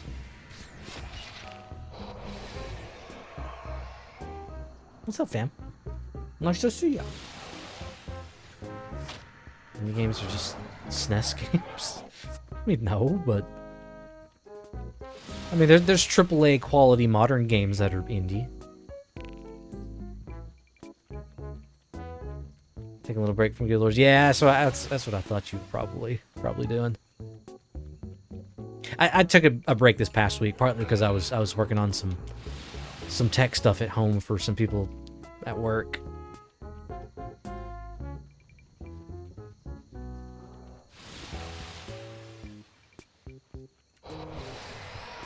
But yeah, it is nice to take a break, like a few day break.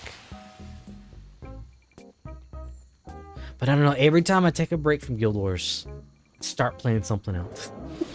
This time I didn't, though. But I did see that there was 2J special boxes available as a reward from a code for BDO, so I'm like, maybe I need to log on and get them. Not good and bad games because I don't like Rocket League. I hate Rocket League. I loved it when it first came out. But the fact that they did fuck all with that game just pissed me off. Rocket League could have been so great. Don't understand soccer with the cars. I mean, yeah, Rocket League was amazing because of the skill ceiling. Like, there's no other, like, esports game that has that high of a skill ceiling. Like, even shooters don't have that high of a skill ceiling. Like, you can be, you know, absolutely fucking insane at shooters, but the skill ceiling in Rocket League was why it was popular for a little bit.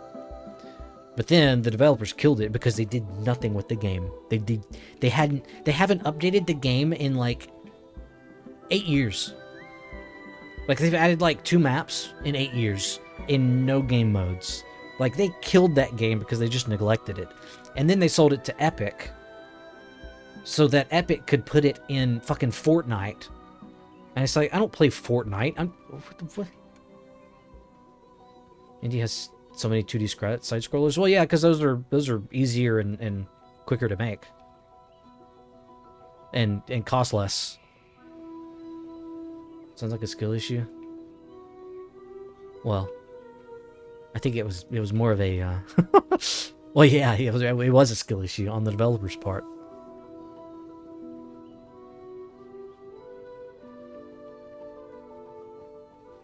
Oh, so like, yeah. Just get good, Lime. You just gotta get good. Yeah, it's funny. I actually have a Rocket League montage on my YouTube. I think it's from like 2016. Really, just like Epic Games. Yeah. I don't play any. Like, the only reason I ever installed Epic was to play Trackmania 2020. But then I figured out a way that I don't have to install Epic, so. You know, they offer me something good as customers. I mean, they do offer free games a lot of the times, and then sometimes they're good games. And I've claimed a few of them, but I've never played one. Oh, no. The only reason I ever made an Epic account is because in Rocket League, they forced you to make an Epic account or else you couldn't trade items.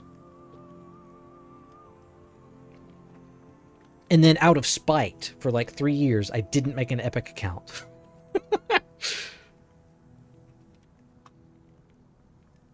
Installed Epic to try Fortnite when it was in beta. Direct uninstall right after. Yeah, I remember when I was streaming in like 2016. My roommate at the time tried to get me to stream Fortnite with him. But this was back when Fortnite was a PvE only game. And I was like, no, this game looks dumb. The graphics look like a children's game. No thanks, I'm good. Instead of force compliance to get users. I know, yeah, exactly, yeah. Once they offer like an actual, you know, a value add instead of just giving out free games to entice you into buying shit. Yeah. They buy, yeah. Epic has. Oh, I see. Who owns Epic? Is it? Yeah, it's Tencent. Yeah, Tencent owns so much stuff. I think it's horrible that they own so much shit. There's like no freedom in the game market because it's all owned by Tencent. Like even American games and publishers are owned by Tencent.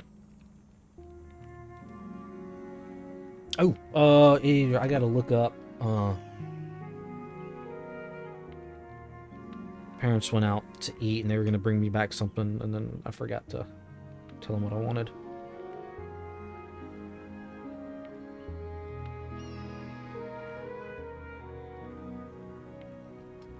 Tencent. I mean, they got a bunch of money to throw around, so sometimes it's good. But yeah, I don't enjoy being owned by the Chinese Communist Party. Yeah, exactly. So CCP, yep. Exactly. Yep. I don't. If a game is funded by Tencent, I don't. I'm out. Just, you know, based off of morals, I'm out.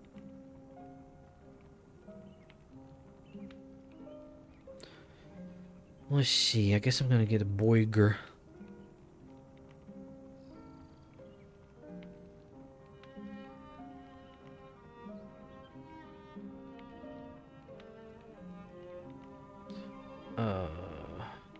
What?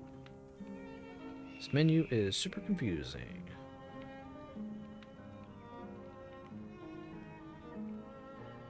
Oh man, yeah, last time I got a burger from this place, it was like uber cooked. It was like white on the inside. It was so cooked.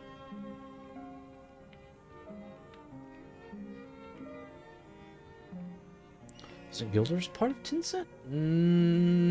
It was... No, it was part of a Korean company. Okay. No, let's see. Well, I mean, it still is owned by a Korean company. NCSoft, yeah. Which... I think Tencent does have, you know, money in NCSoft.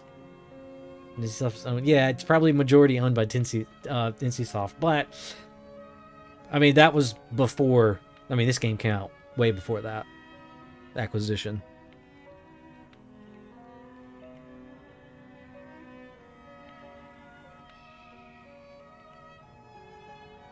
How you mean who cares about the company? Well, I mean, if their goal is to mine my data to send it to the Chinese government, yeah, I think I'm gonna skip.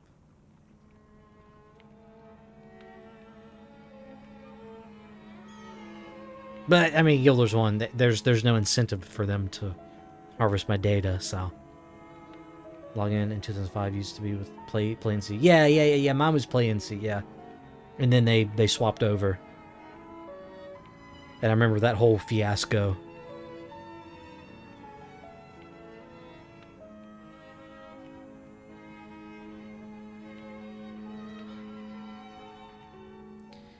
Is this the only burgers?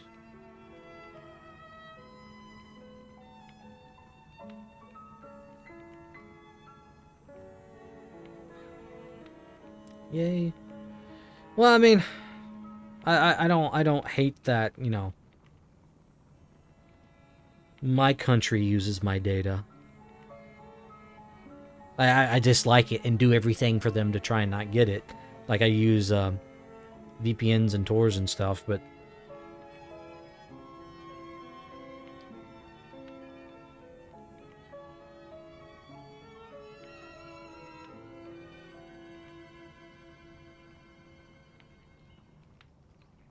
okay, yeah, give me a second. I'm ordering some food.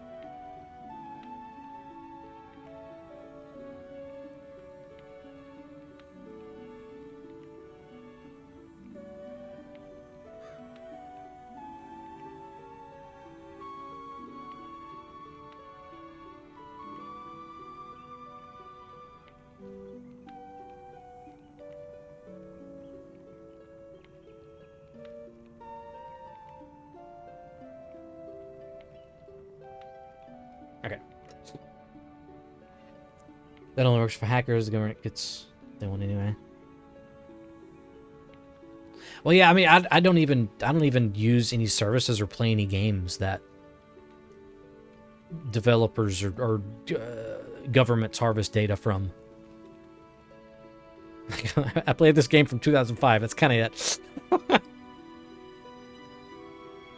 And then I buy my games on GOG and then sometimes Steam.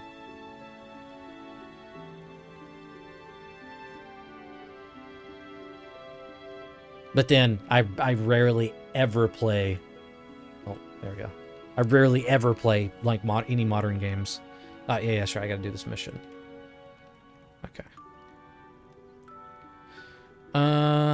Okay. Yeah. This one will be quick because I just have to do the bonus. GG is Poland. I mean, I like buying my games from them because they can't just take them away. If I have them installed locally, they can never touch them. So that's why I like GOG.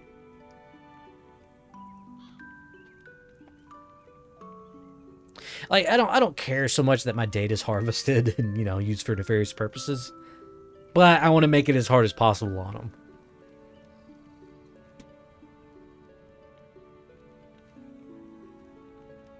Yeah, I like GOG. Until they make it so you can't just download your games locally and they can never touch them, then I'll like GOG. But you know, once that day comes, they're like, sorry, our terms of service is changing. Can't do that anymore. Yeah, I'm out. Never heard of GOG, but it sounds... Yeah, GOG is... it stands for Great Old Games. It's owned by the same company that made Cyberpunk and The Witcher. which actually I think is also partly owned by Tencent. A friend of mine bought a game via G2A and got removed from his Steam library a few weeks later because the code appeared to be stolen. Oh yeah, they'll do that. Yep.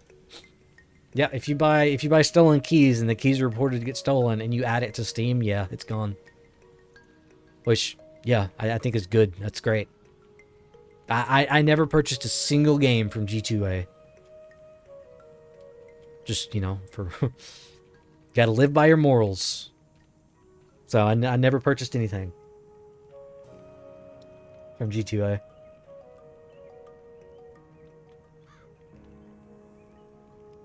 All right, let's do this mission. Boom. Okay, don't take a minion master.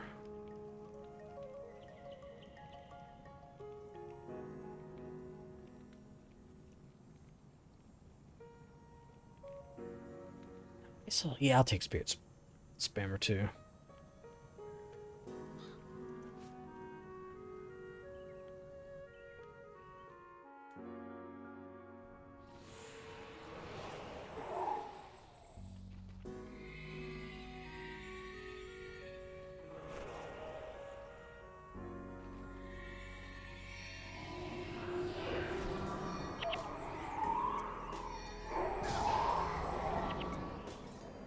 Use players. Oh, is it good to be traded? Right? Yeah. You are the product. Yeah. Yeah. In instances like that, yeah, I'm gonna try and make it as difficult as possible for me to be a product, just so that it's not entirely worth their time to try and harvest me. Well, I don't care so much that I'm being harvested, but I want to make it difficult.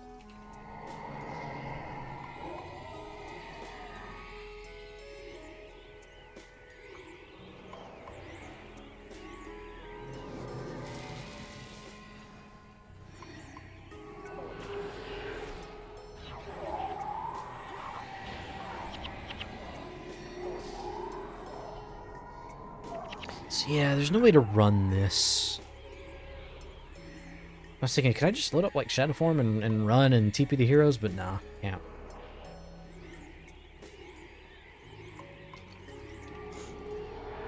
But yeah, I think that's part of the reason why I really don't play modern games, is because there's just so much, you know, third-party harvesting. Like games aren't sold to be a product anymore. They're sold to. They're sold to make money, obviously. 100 IQ statement. They're sold to make money. No, they're sold to be a product that they can sell continuously. And I hate modern games. It's just so draining. Sold to be serviced as a license, yeah.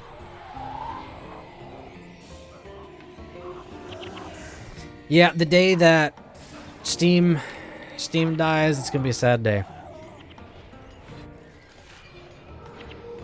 Honestly, I've actually been thinking about pirating my games, because I mean, the way that the future landscape is going, like, that's the only way you can guarantee to keep your games.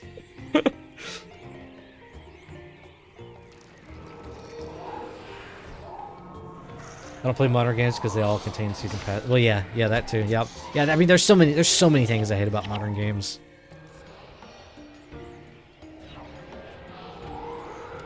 And that's definitely one of the points. I don't have to map.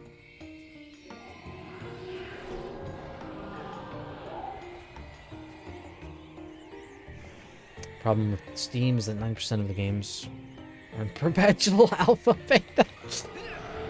Yeah, I just avoid those games. Yeah, I don't do early access beta. If a game looks fun and it's fun to play and it's in like a alpha or beta and like early access, like, well, I don't care that it is early access or whatever or not, as long as it's a fun game. But yeah, there's definitely a lot of those. I feel like early access games have kind of slowed down, though. Or maybe people just kind of, you know, became more wary about them. Users of products used to be service for games just like Fortnite. Yep. Yep, it's sad. Everything, the future's dark.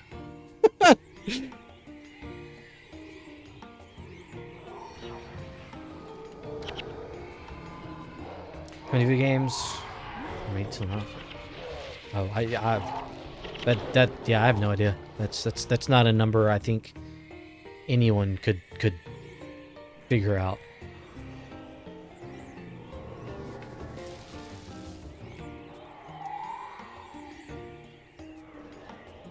Like from all video games of all time from all sources.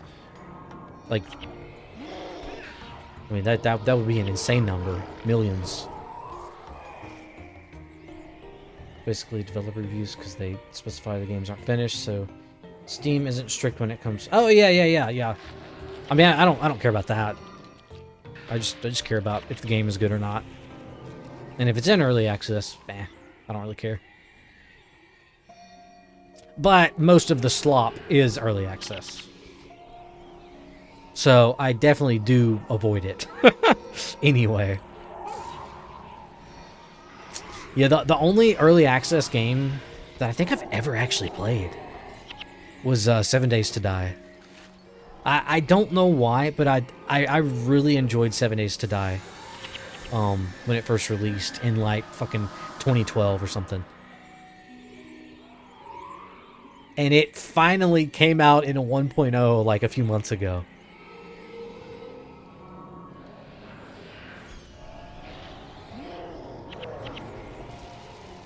He had a friend, he had all games on all platforms that... Oh. Well, I mean, yeah, back when games were kind of exclusive to consoles... Like that would definitely be doable, but now that you can make a quick web game in 30 minutes. So it's like, yeah, there's a lot of games now.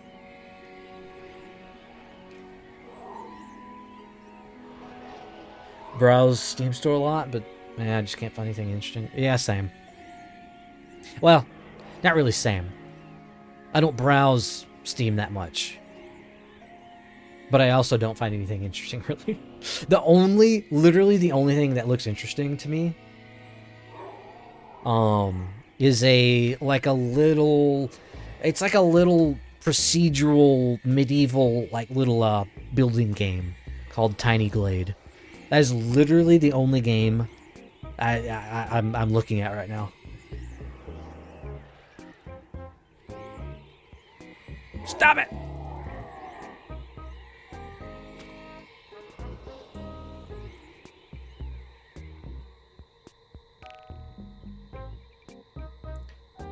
Like 900 PS1 games. Oh my god.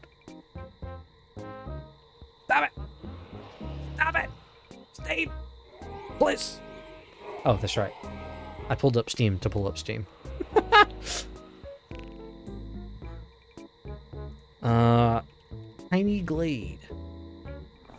Yeah, this is literally the only game I'm looking forward to. It's just this little building game.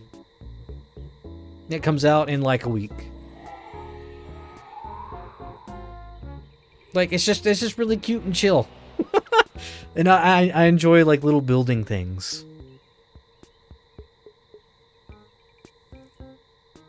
Like I've bought a bunch of games. Actually, yeah. From here to like here, I haven't played any of these games, but I've bought them.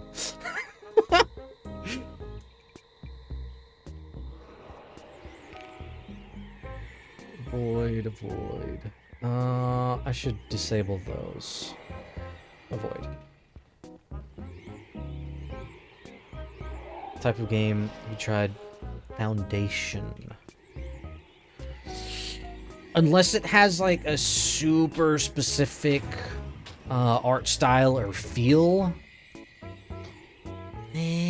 it doesn't matter that it's similar or not.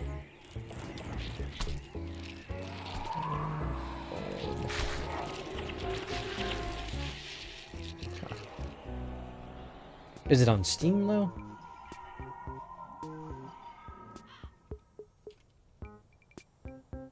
Foundation. I don't think I've seen this one.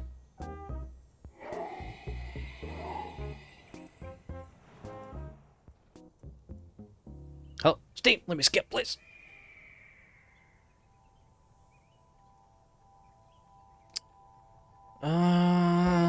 Is it? Yeah, it's more of a city management game, which I don't dislike.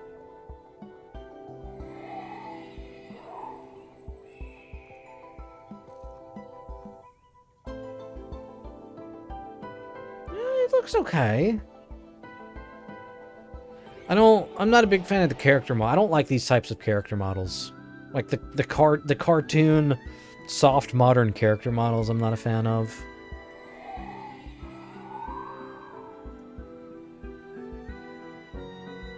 Yeah, it looks okay. I'll add it to the wish list. $30 though? Eek.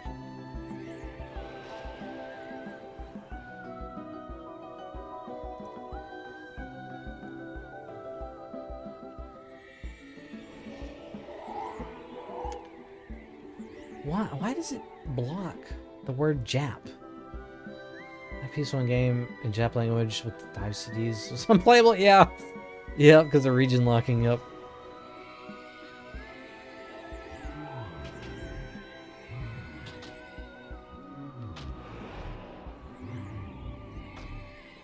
Neo 2. Yeah, I've heard it's a really good game, but yeah, I don't know. Like, I gotta be, I don't know. A game's gotta have a certain feeling for me to want to play it. And even if a game is super similar to another game, I don't know, if I don't just lock onto it, it's like, I don't care. Try playing Guild Wars and nah. I did that last week. I played Japanese Guild Wars last week for a couple of milliseconds.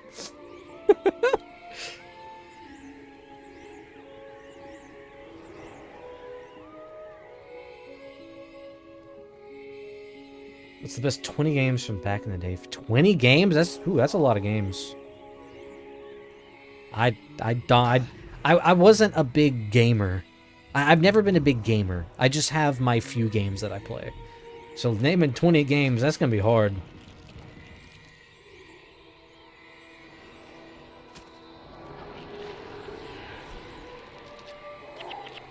Let's see, the I forget what the series is called exactly. But some of my first PC games, I remember it was Myst Exiles and Uru. It was like a point-to-click adventure puzzle game. I really liked those back in the day. Those were fun as a kid. Even though I had no idea what was happening. I was too young to kind of fully understand the games. 50 very easy. Yeah, I'm not a big gamer. I'm more of a game. I just play game.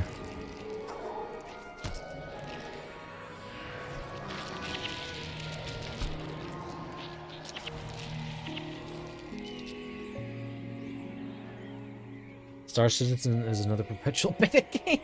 Play it occasionally on. Oof. Yeah, no, I definitely never touched that game. Okay, I think it's just this one now.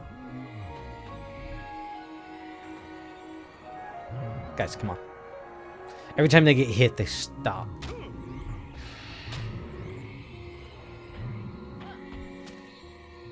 Where is this bit? I've never, ever been able to get this bit right here. Oh, because it's right there! Oh my god, I found it finally! It's right here. I always thought it was like over here, like after you go down the wooden bridge out of the bonus area. Oh my god, I finally it only took like 9 GWAMMs, but I finally got that bit mapped. Zelda. I never got into Zelda. I had PlayStation, and that was it. So I never got into the Nintendo games. But yeah, the first games I played was I played my very first game ever was MechWarriors 2. And then I had, you know, like the first 4 Crash games on the PlayStation 1. And that was 5. I think it was 5. If you include Crash Bash. And then the Spyro games. Wanting me to buy Star Citizen, glad. Oof, yeah, no, that's it's oof. Don't even try. You can forget all the games were PS1 and start with PS1 games. Well, I can't remember them. I can't remember all the games I've played. I mean, I could list you all the games I've played, and it probably wouldn't equal 50 games.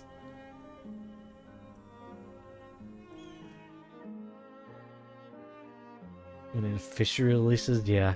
Oh yeah, games like that kind of lack content that are in early access, where it's like you're just perpetually waiting for the content. It's like, yeah, no, no thanks. Here's the merchant.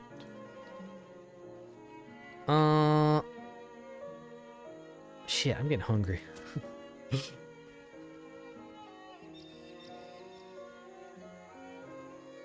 Oh yeah, I could show.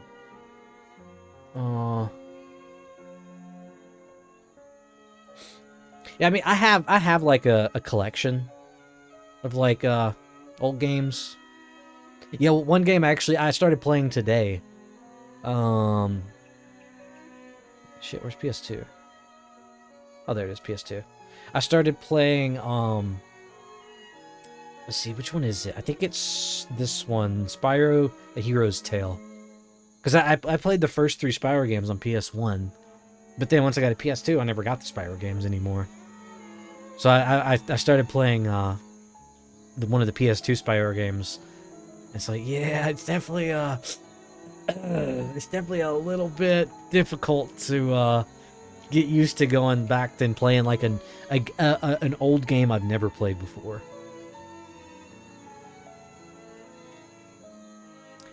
Tony Hawk Pro Skater. Oh yeah, I played. I think I played all of them up to Project 8. So what would that be like? 1, 2, 3, 4. Maybe like another spin-off, and then Project 8. I loved Project 8. Project 8 was that one was insanely good.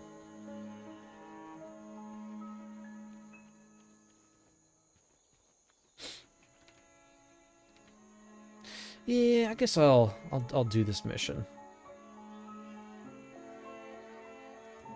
before I go map that bit. So have I finished everything in horde mode? No, not Ice Caves, not Thirsty River, and not Abaddon's Mouth.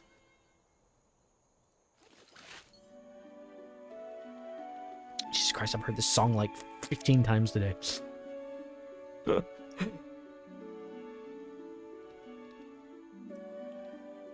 I already got it. Well, let's see, where's that bit? Okay, that bit is like early on.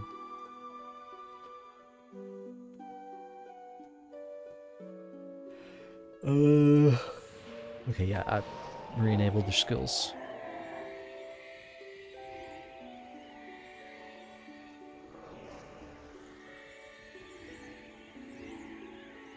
Oh yeah, have you guys did anyone see the posts on Twitter from that guy who's drinking the horse electrolytes?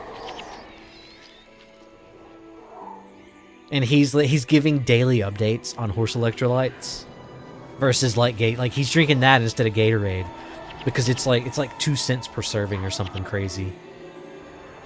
And you could buy a bucket of horse electrolytes, like a 5-pound bucket from Tractor Supply Company.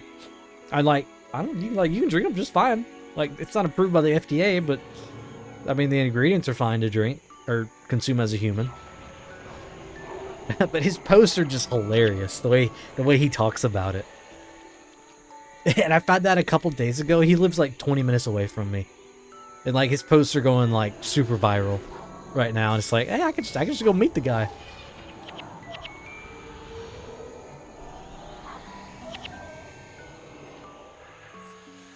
Is that? No, it's not this way. It's the next turn. And it's funny, I probably know the exact tractor supply company he's buying from. Oh, guys, attack, please. I can Legion area.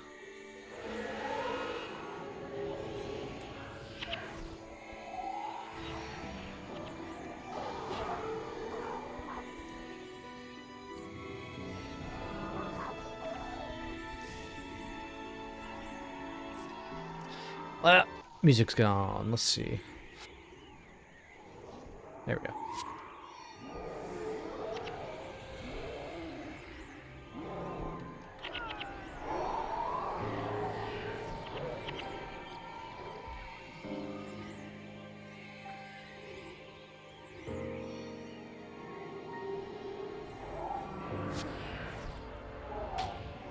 Oh yeah, that's right. I said I was gonna go do Duncan. I think I might not. I don't know. I might just continue with this. Or if I'm still going after I eat, I'll do Duncan after I eat. If I'm still streaming. All right, got it. So what's my percentage?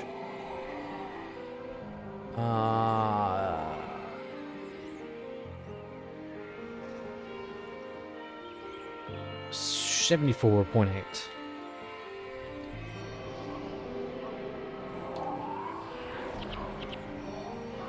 I wish the area of effect...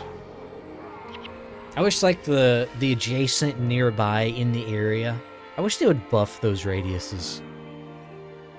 Because skills that affect foes that are adjacent, it's like they have to be almost standing inside of them for it to do damage.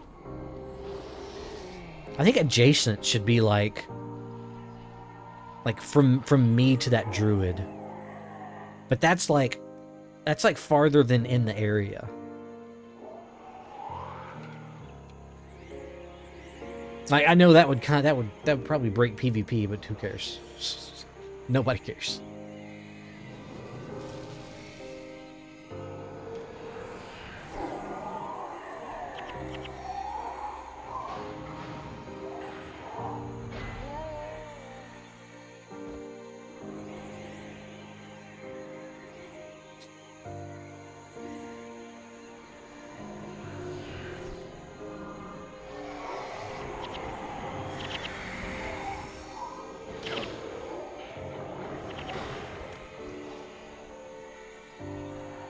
All those rangers never really made... What's this one?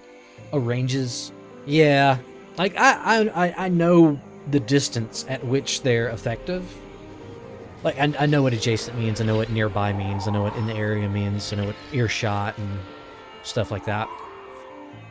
It's just not very effective. Like, the ranges should be a lot bigger.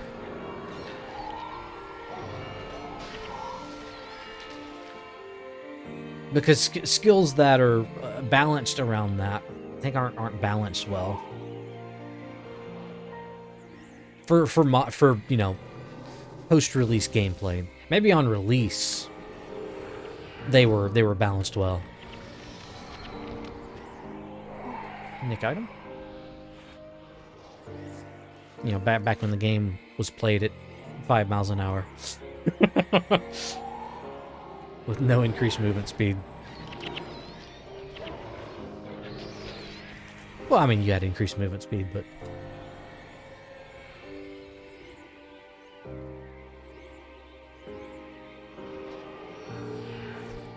I think a funny balance for fallback would be if you're under the effects of fallback, you still move at the same speed, but your attributes are reduced by like 10.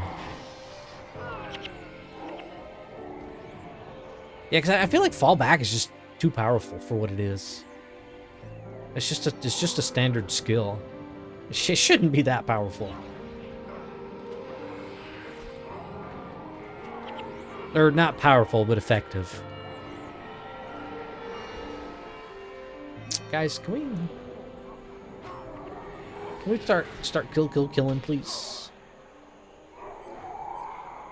I always do the hero flagging method for here.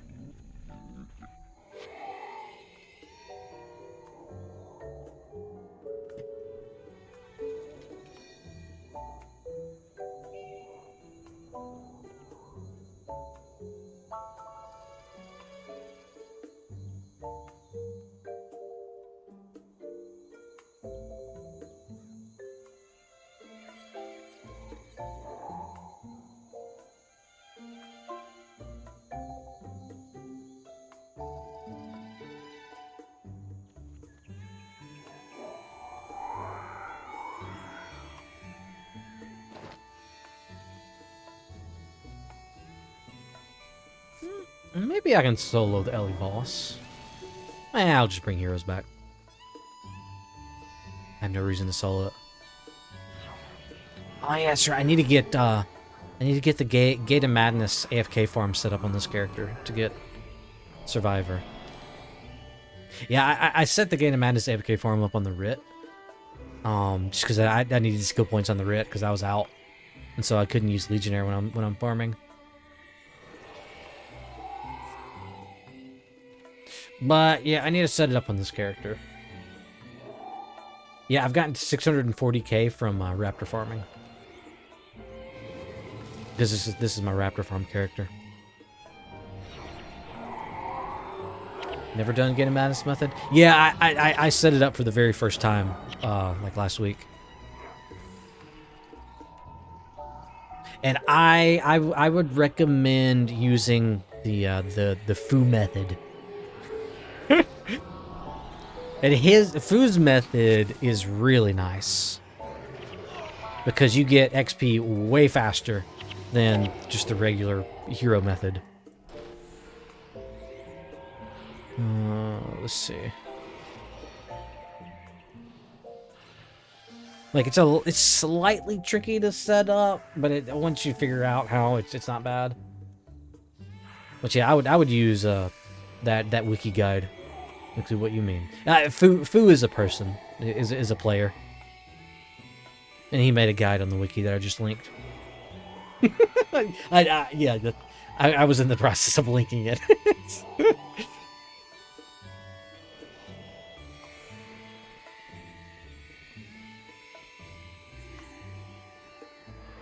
But yeah, the typical method is you just bring some heroes and you flag them all around you, and you bond yourself. Oh man, I'm gonna have to use another cupcake. But yeah, normal method, you just flag heroes all around you to kill them. But Foo's method, you bring a Keystone Mesmer. And the only thing that does damage is the Keystone Mesmer. Oh, yeah. I mean, the point is to keep one gate open so enemies spawner. Oh, you only have to close one gate. Like the very first like east gate you can close completely. And then you stand at the first west gate. And then like you flag heroes at spirit range to use Edge of Extinction.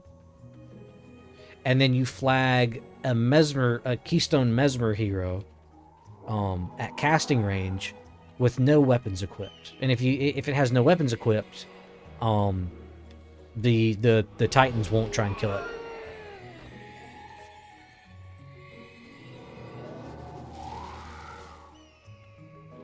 Which that way you're only splitting XP with one hero.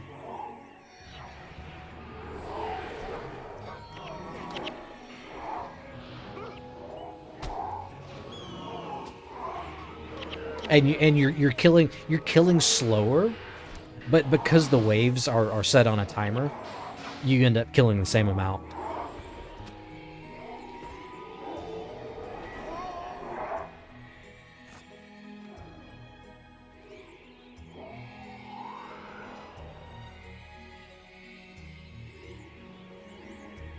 Okay, that's right. Yeah, we're just here for the bonus. But yeah, the Keystone Mesmer is enough DPS to kill all the Titans. Like it's kind of funny how much damage it does. From a shitload of losing points with the AFK challenge farm. Yeah, yeah, Zeus. With normal Mesmer setup, does that work as well? For Survivor, no. No. You definitely don't want to do Survivor there. I mean, well, yeah, okay. You can do Survivor there, but it's not AFK. Like, you can go AFK, but you're only gonna get, like, I don't know, maybe 1,000 XP per run. So you're gonna have to reset it another, like 600 times to get Survivor on it. And at that point, if you do ever go AFK, I mean, you have a chance of dying. Party formation and get a madness. Well, yes, that works, but you're gonna get really low XP.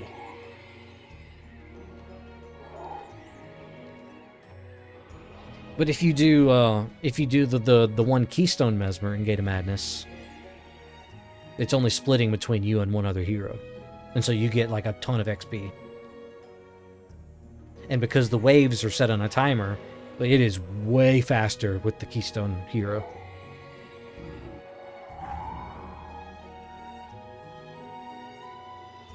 Yeah, I can.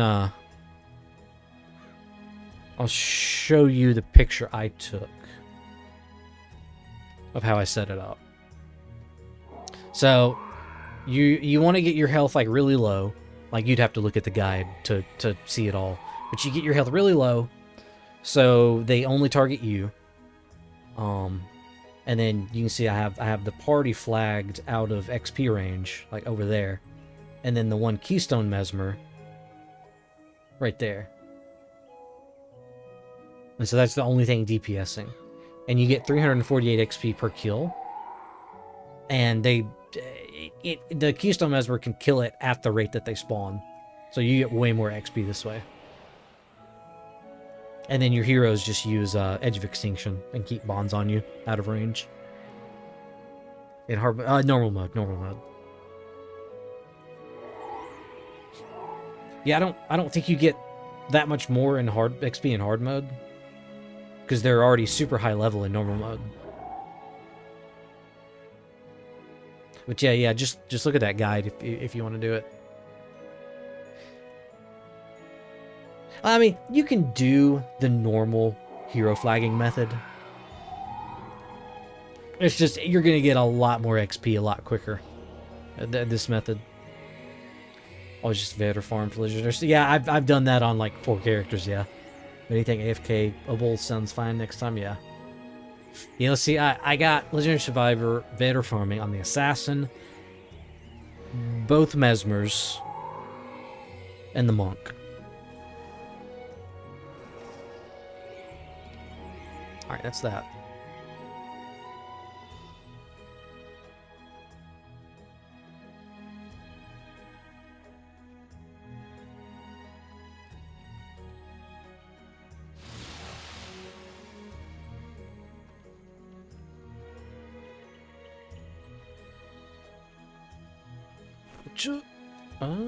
Can I get this right here?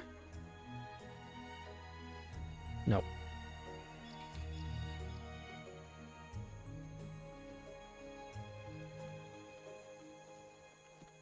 Yeah, I thought about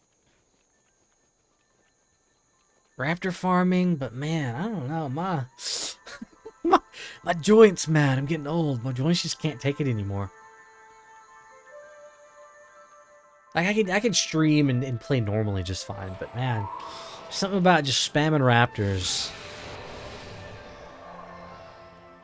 And it just, you know, repeatedly farming raptors.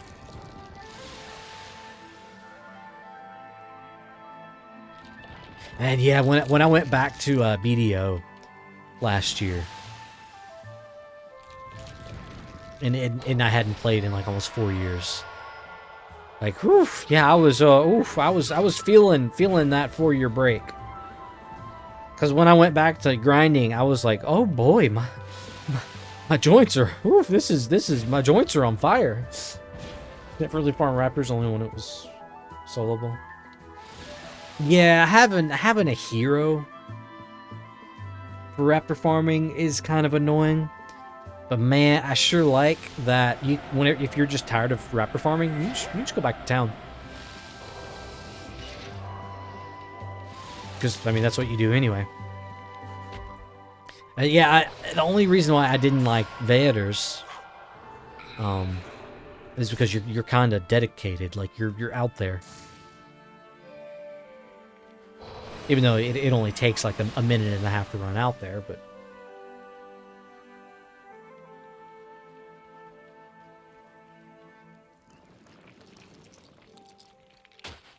Yeah, plus Raptors is more kills per minute too, so you get more drops. Plus, there's a boss for Raptors, so you get like during the anniversary you get like party beacons and battle allies teas and disco balls from Raptors. You had to run keg dude all the way. Oh my god, I loved kegging. Holy shit. Yeah, that was the big commit. Because you had to start from Sif Hollow for that one. Damn it, I missed that bit. Did I? I didn't cupcake. Oh well. That was so... Oh, I loved kegging. Holy shit. That was... Whew. I definitely got some kegging in. So far, yeah. Yeah, now kegging compared to Raptors. Oh yeah, kegging was so fast. But yeah, like Raptors compared to Vaeders, it's only like 5 to 10% better than Vaeders.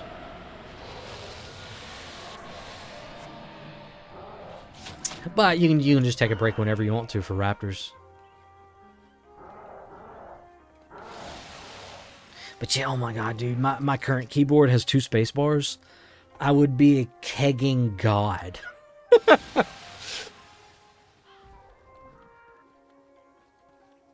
I would be dropping those kegs so fast.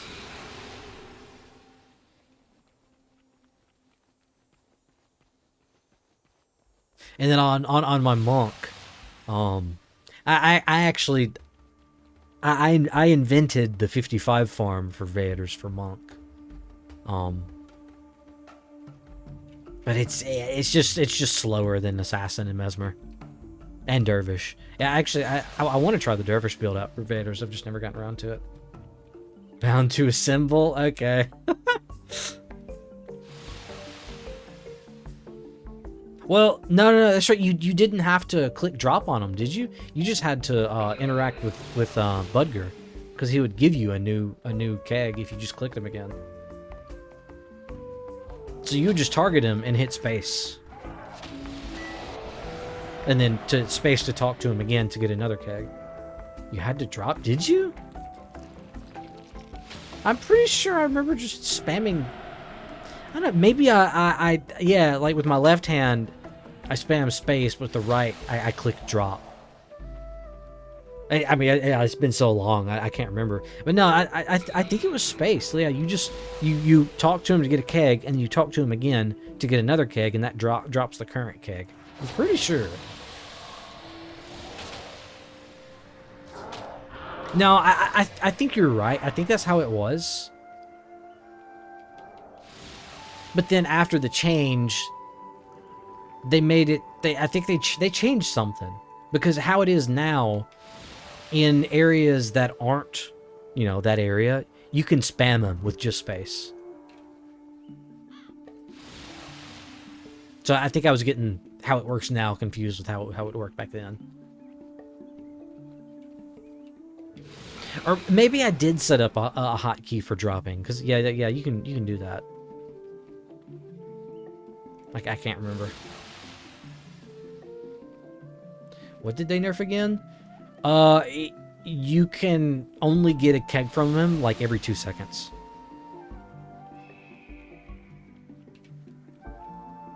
You could get a keg, drop it, instantly get another keg. Okay.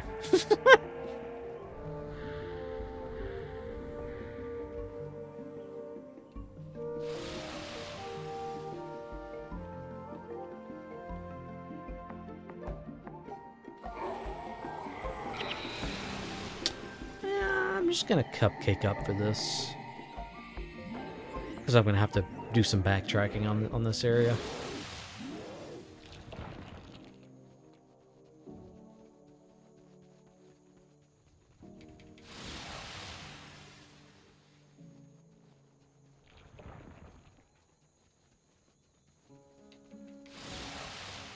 Oh yeah, one thing I saw on Reddit earlier today, someone posted that they got a Q9 obsidian edge.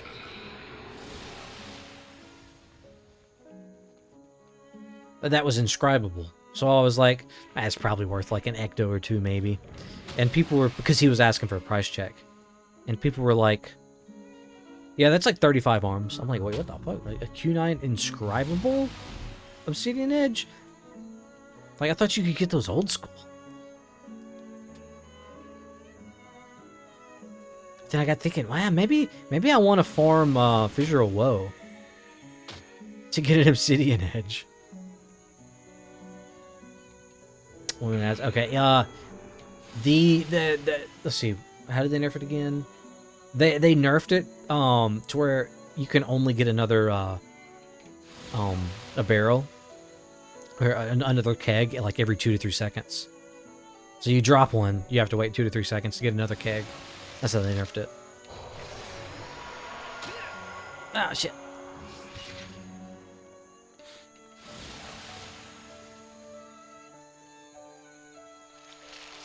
Oh! I knew they were dropping, but I didn't think I was going to get blocked.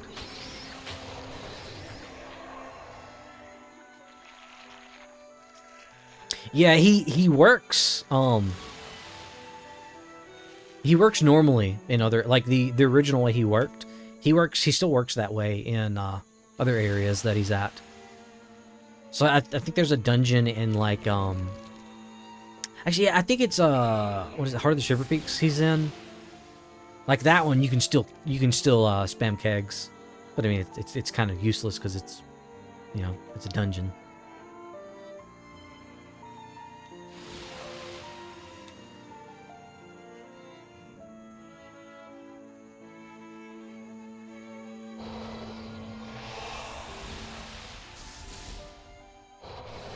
Spamming the button you set drop item to and pressing spacebar. Yeah. Yeah, I guess I did set that up because I remember just spamming on the keyboard.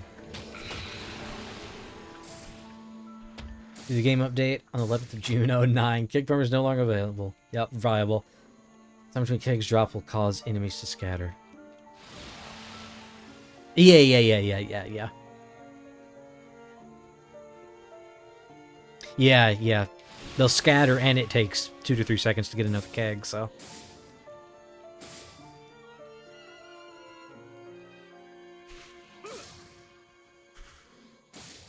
Nice, got it, first try.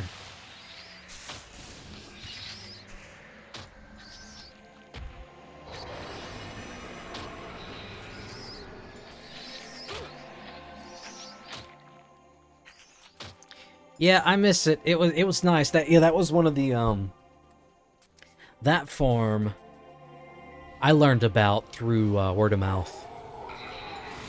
And I remember people when it was happening, people were trying to keep it like secret. I mean, for good reason too, because it was OP. But yeah, people were trying to keep it secret, so like there was like no YouTube guides. I never saw a YouTube guide about it. Like, I'm sure there were, but...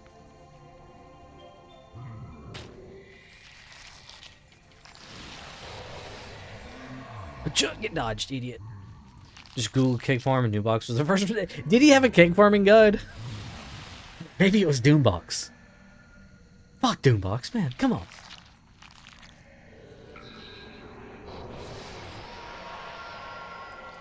No, I watched Doombox guides.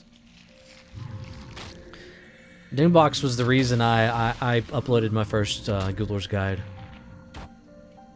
I remember I saw his, I think it was a 330 farm on the spiders outside of the Sunspear Great Hall.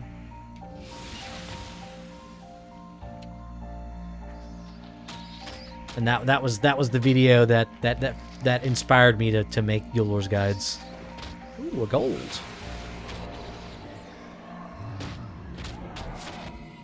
Oh boy, I need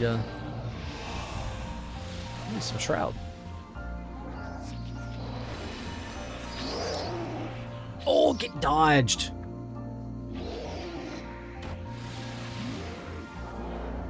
I dodged that pin down. Oh, it was good. Can I share link for the time? Let's see. Ban. Yeah, I'll just go ahead and ban you. Good.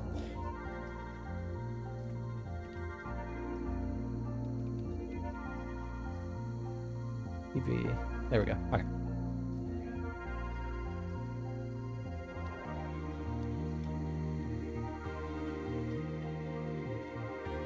Alright, what is this? What's this? Oh. I didn't actually copy it. Okay.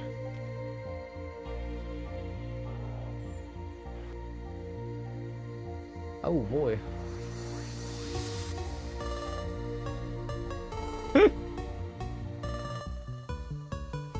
Yeah, this was I made my I made my intro video in Paint as well.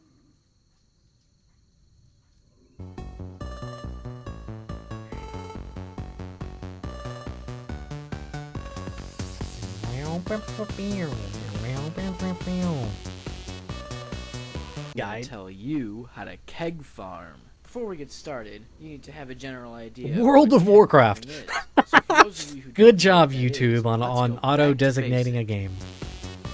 Back to basics. Yep. Involving running the Keg Master Butcher Black Powder. I think I missed this one. In hard mode, and using his kegs to kill about 60 spectral. Oh, look at how slow he's dropping. Jeez. Over and over again. Due to the fact that Butcher Black. Oh, look at the Vista. The Vista loading circle. Oh my god, that brings back nightmares. You need to run using a permacin all the way down here, through the Norhart domains, up through the Bajor marches, and then such a into cool farm. And then the Vetiers are right here. When you could easily just go that way, you have to take the super long route just because of the fact that Butcher Black Powder only spawns right there. But the good news is, once you make it there, you can go back and forth through the door to Bajora Marches and back into Jagamoraine and farm it over and over and over again. I feel like that's what they should have nerfed. So you don't need to make the they shouldn't have nerfed, you know, the spamming. They should have just made it so he didn't follow you into another zone. But I'll just show you the build that I use, which works pretty good. You can switch it out for stuff if you really want to. Alright, my build is Glyph of Swiftness, Deadly Pain, the run, and Maintain Shadow. Skills and equipment, and you have Safala unlocked, you're ready to go. But there's a couple of loot things sausage. There's nothing more annoying than you need. I miss people using loot. And you realize there's only 3 Vetiers there because you're in normal mode. Another thing, once you've done all these things... Am I having to pay him 200G every zone again? Well, that wouldn't have done much. Oh, yeah, that could have added up.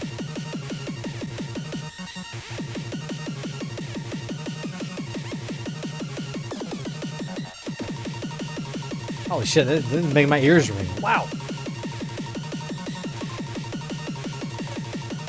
So you finally get here, go talk to the Norn guy and get your bonus. A bit overheat. Get some pretty good Norn points here.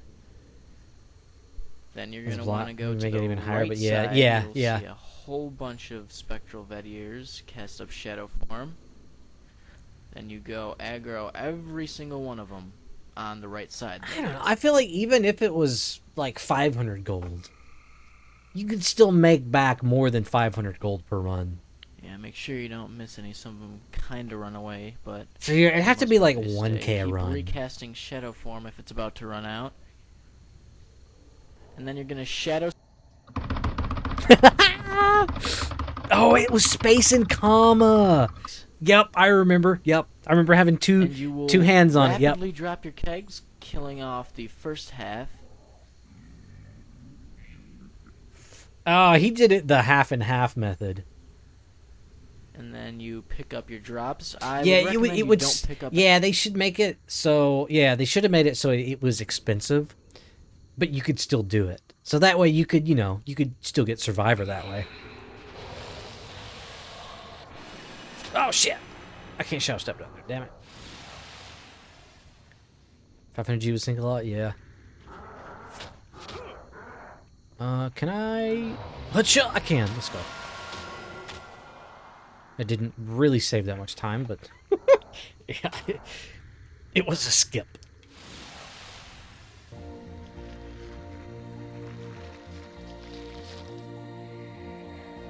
Again, I am not intentionally listening to Minecraft music. You pull out once. Always did. No, you could always do both halves. I never understood why people only did one half and then went and killed the other half. I mean, with kegging, it doesn't matter because you're killing them so fast. But with modern builds, you absolutely want to do both at the same time. But yeah, it doesn't matter what side you do. You just grab the first 30 and then wait for them to go within melee range of you and start hitting you melee, and then they'll never break.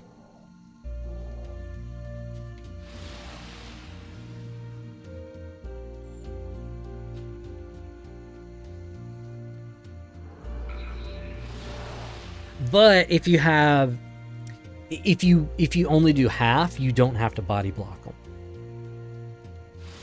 Because if you grab all 60 and then you don't body block them, they'll break aggro when you start to kill them. But if you just body block them, you can kill all 60 at one time. And it's not difficult to body block them. Can I think I could still get that bit.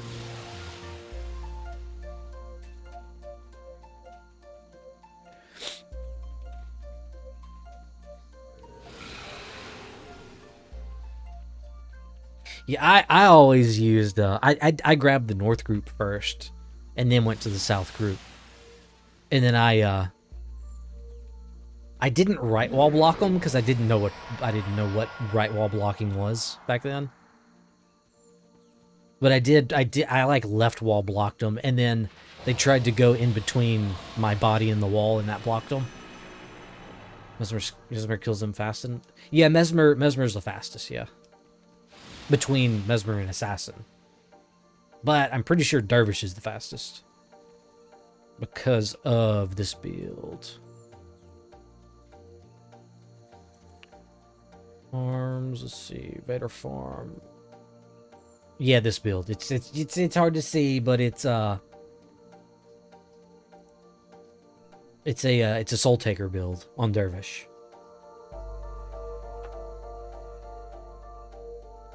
Which, you can do Vader farming with Valve Strength, and it's the exact same method. But I think Soul Taker is a little bit quicker because you have to upkeep less skills.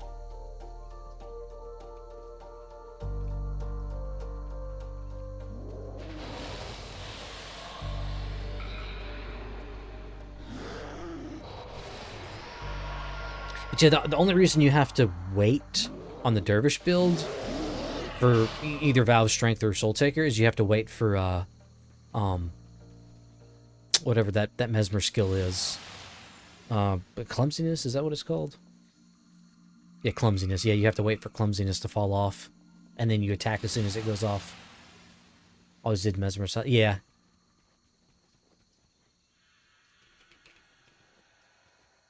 Or no, wait. No, Assassin's fastest because you can get 16 Shadow Mastery. And so Shadow Form doesn't cap as much damage.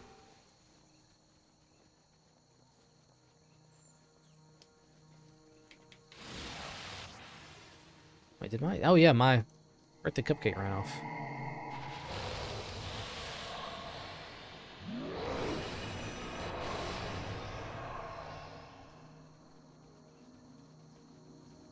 Yeah, I'm kind of done farming though. Partly because I just want to go play the game, and then I'll spend the money to, buy some consumables if I have to. Yeah, I can just turn around. Wastrels doesn't go high anyway. It's a constant procs that makes it fast. Oh, I think you might be right. Yeah, because of fast casting. Because of fast casting, Mesmer's faster. And not because of the faster casting, but because of the recharge time on Wastrels, I think.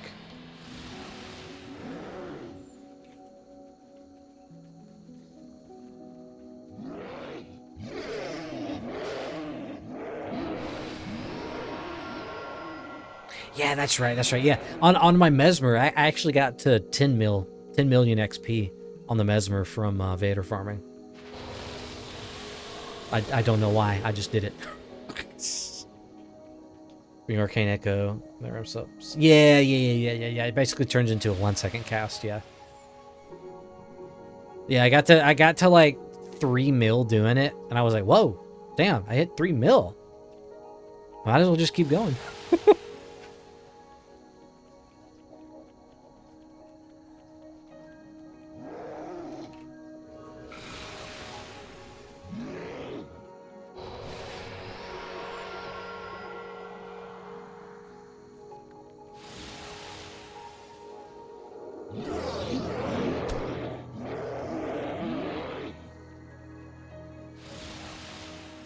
Yeah, I need to buy grog. I gotta buy grog. But I looked in Commandant earlier, no one was selling any. 0 people were selling grog. And I was just like, come on, dude. It's the event, right? Well, I guess it is only like a day and a half after the event started, so. Maybe people just don't have their grog yet. Or maybe all the people that bought it are gone.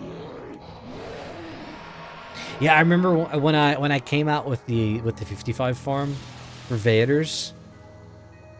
I'm pretty sure it was the most botted build in the game for PvE farms, because it's such a safe method.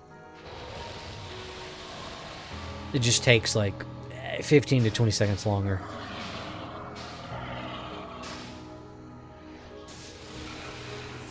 And when I first released it, I was like, oh man, I feel kind of bad.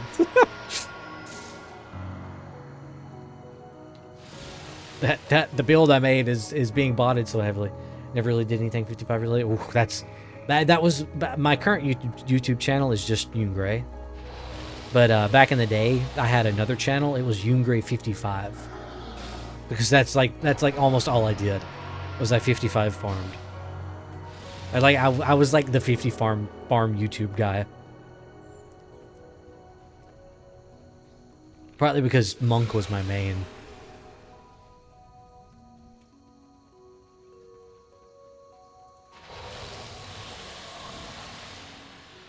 I think I only done 55 outside of Bergen. Wait, which one is that? Oh, Bergen. Bergen, yeah. Over here on the Undead, yeah. I didn't do that one much. I loved the desert. I don't know why. I loved killing Hydras with Shield of Judgment. It was so much fun.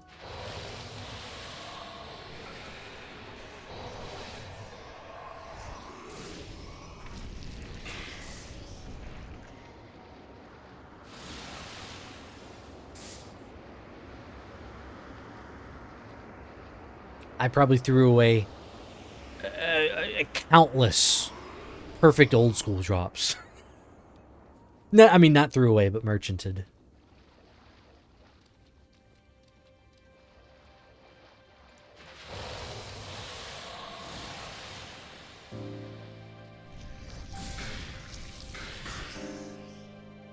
God, yeah, speaking of YouTube, I gotta get my VODs put on there. I think I don't think I've put like the past like 7 or 8 VODs on my YouTube. Because I'm always slow about getting them on YouTube. Like, they're on YouTube. I just haven't put them to public. Because I like timestamping the video.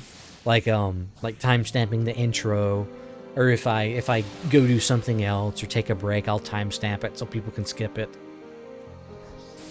Because I want to make it as easy as possible to watch my videos, because they're so long. And I always just procrastinate. I'm like, ugh, I don't really feel like time-stamping my video today. Little did we know. I think I can get that from the other side. That's a bunch of Wind Riders.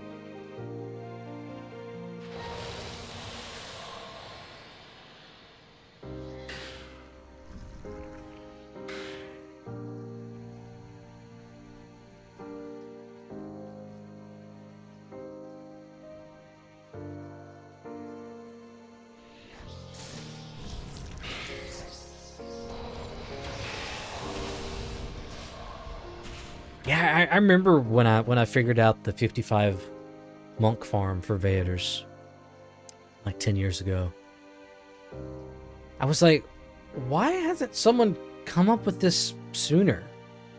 Like, this just makes sense. Because if you're a 55 monk and you have Protective Spirit, you just take 5 damage. And then Shadow Form makes you take 5 less damage.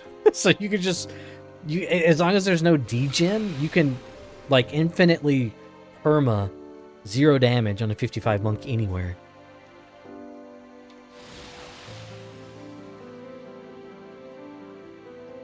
As long as the mobs are killable with your you know, your spells.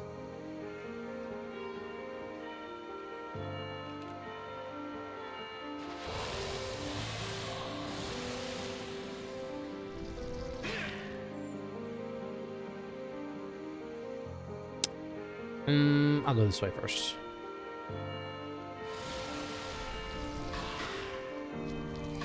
Oh yeah, something I was gonna mention earlier. I got distracted. I've been kind of bummed out lately. Like hearing some of these Minecraft tracks. Actually, I think this is a Minecraft. Yeah, this is a newer Minecraft song. But I've been kind of bummed out because I haven't felt the desire to play Minecraft in several years.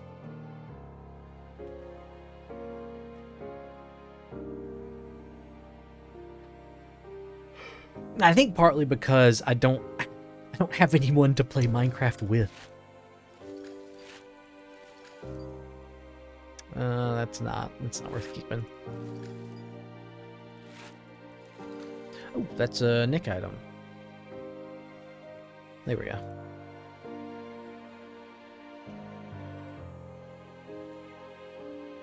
Jungle Troll, okay.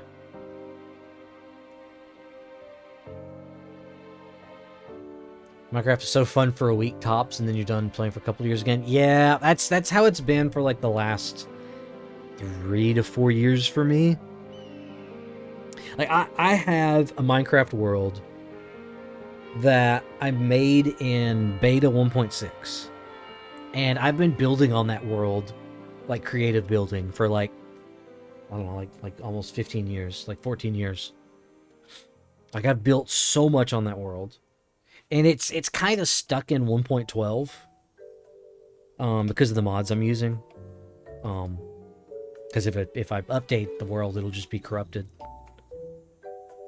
And then there is a Pixelmon map that I was updating for a while. And I've been needing to go back and update it to 1.16 because it's also in 1.12. Don't even know what version they're at now. Yeah, I think they're at like 1.22, I think.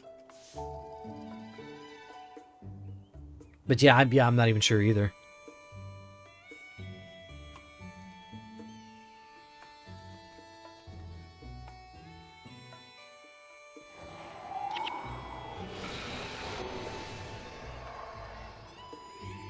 Yeah, I played 1.19 and 1.20 when they came out. And I played it with a few Guild Wars friends. Like I set up a server, and it was fun for a week or two, and then everybody quit.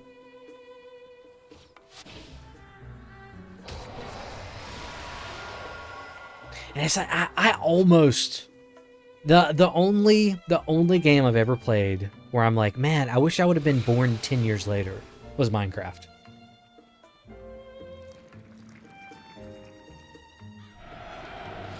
Like, gaming as a whole, I am so glad I was born when I was. So that I could experience, you know, like the old analog days. Just to experience, you know, how good it was. Man, growing up with Minecraft, God, that must be so... That must have been so good.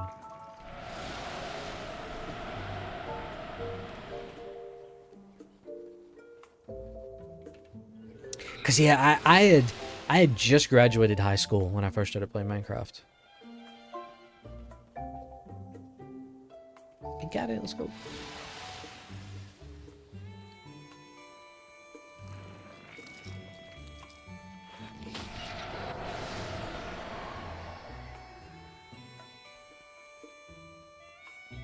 Yeah, the only, like, big community game, online community game I played when I was a kid,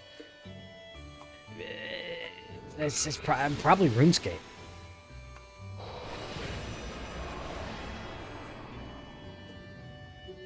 Because I started playing Guild Wars 1, I think when I was like 15 or 16. No, it would have been in 06, so I would have been 14. I think I was 16 or so when I started Minecraft. Yeah, I was 18 when I first started Minecraft. So I graduated high school, I was headed off to university. 11 when I started Guild Wars. Yeah, that's almost still in elementary school, yeah. I don't know, for like an MMO, I would rather be older and start playing an MMO than younger.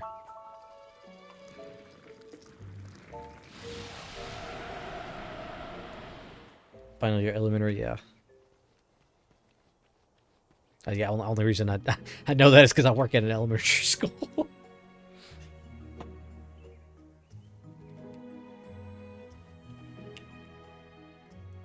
Yeah, no clue what you were doing. Yeah. Yeah. You're just a dumb kid playing some game. Yep. Also because English isn't your main language. Oh, okay.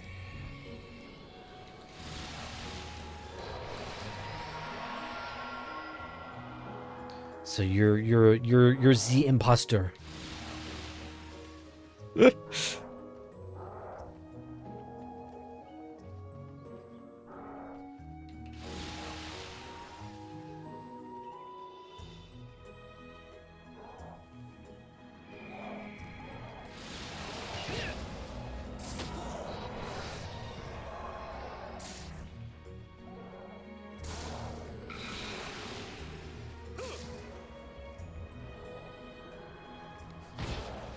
And then there's language options for every European country except the Netherlands. Ah!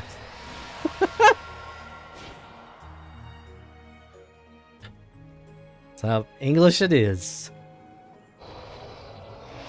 Yeah, being that young. I mean, you were probably learning English at the time, but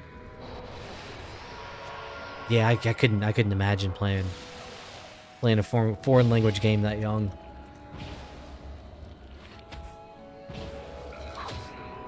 Don't kill me. Thank you. I think I'm gonna pop through this portal and get this bit. Just so I don't have to run up in here when I leave from this area, yeah. I'm gonna learn more from gaming back then. Yeah. A lot of people learn a lot of things from gaming.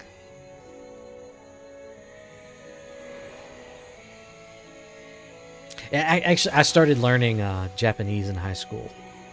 And watching anime actually taught me a lot of Japanese.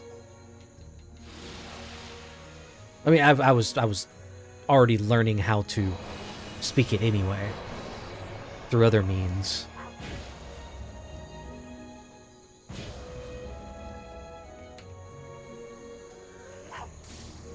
And I mean, I can no longer speak it because after high school, I just was like, nah, I'm not doing this anymore. Didn't really have time to learn another language. Oh, shit. Oh my god, they're still hitting me.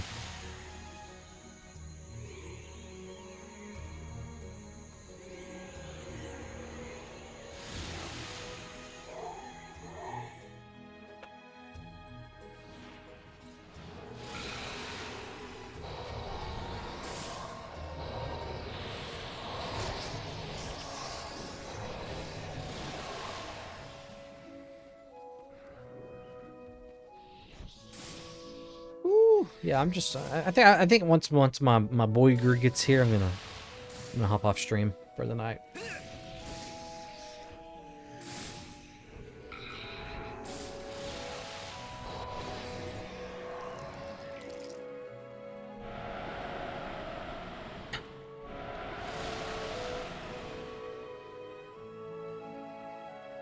Japanese seems hard to learn to me. Well, okay, I was learning how to speak it, not write it. Speaking it's actually not that bad. Yeah, I just wanted to learn how to speak it. That was it. No, yeah, no way in hell am I learning how to write it.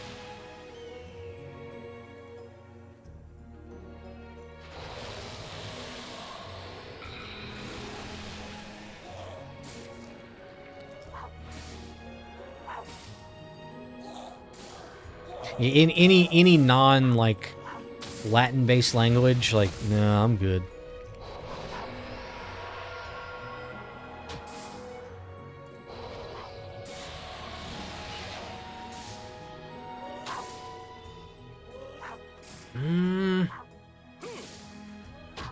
I think I'm just gonna skip that bit, or unless it's like right here. Oh, it was okay. So yeah, I already mapped Denravi.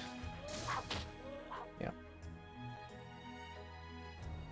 Woohoo! What was that audio crackle? What the hell?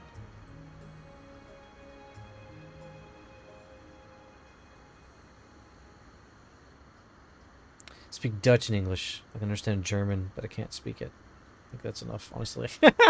Yeah, you probably don't even want to know. Learn a bit of Italian. Yeah, if I had a reason to learn, I think I probably would enjoy learning another language, but I'm definitely more of a circumstance person. Like,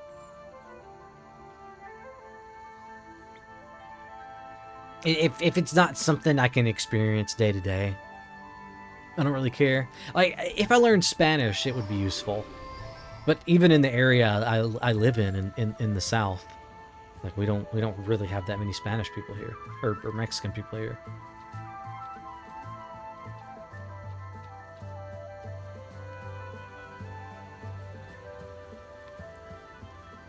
Yeah, even at the school I work at, there's really only like there's like 2 kids that kind of can't speak English, but then there's probably only like 3 other bilingual Spanish speaking kids.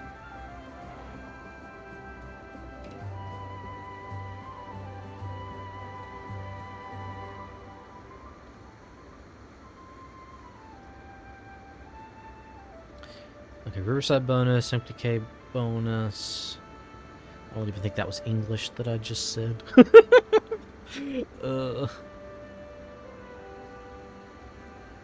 kind of want to see what I lack in Cantha. Yeah, I think I did Zindajun earlier. That was the only normal mode I needed. I met a Romanian Italian, so kind of forced to learn Italian. I don't think I've ever known of any. Maybe oh god, what was his name? He streamed Guild Wars like 4 or 5 years ago. Shit, what was his name? For some reason, I would get Wasi and him mixed up. I can't remember, but yeah, he was Romanian, I think. Damn, yeah, lots of mappage. And then yeah, I just gotta walk to 4 1/4. That's right. Only picking up on the swear words. I mean, yeah, that's kind of, yeah, that's just natural. Yeah, I remember kids in high school when they would, you know, they're like, I'm learning another language, and it's like they only learn the swear words. But I mean, yeah, that's just, you know, that's natural though. Ooh, is it still favor? Still one more achievement. Damn, guys, get on the achieving. Q8? No, I think plus 11 is max Q8. That's a little interesting though. 8 versus Tengu, 54 while hexed. Damn it, it's a Q8, but it's not max. I would have kept this even though it's single modded. It was a max Q8.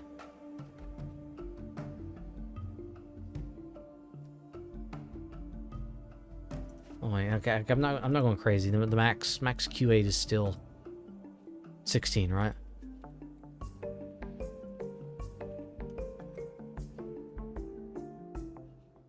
Shield, yeah, it is. Okay. Garbo. Well, it's not garbage, but I'm recycling it. But yeah, I think that's gonna do it for the stream. I think I'm gonna call it here. Man, yeah, prophecies definitely. Whew, prophecies wears me out.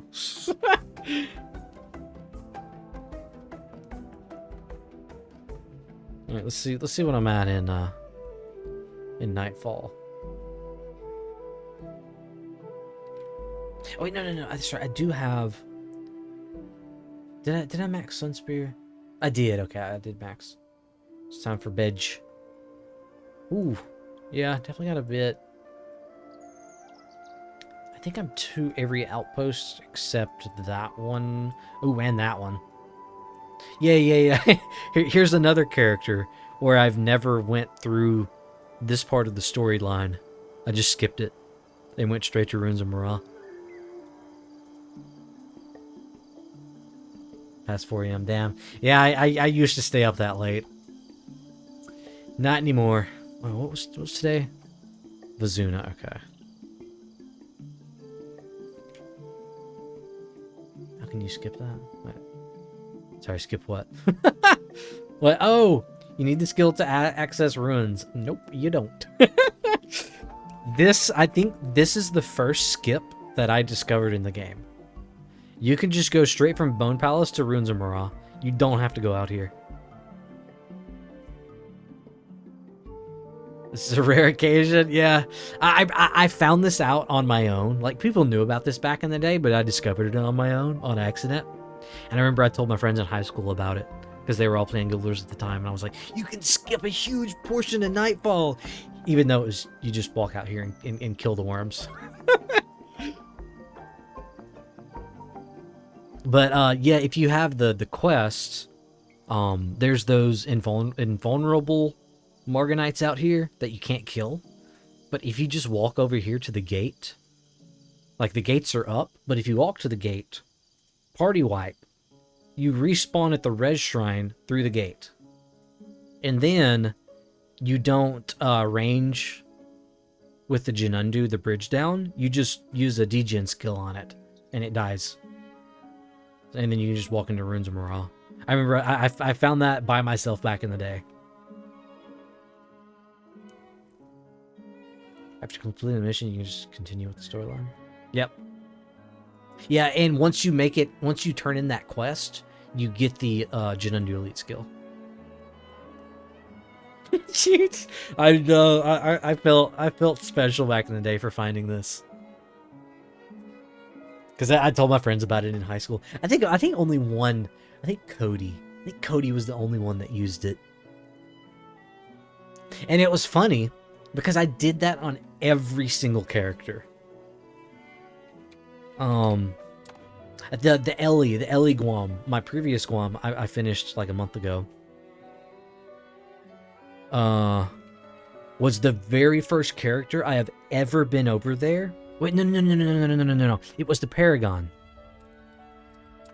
The Paragon. No. No. It was. Sorry.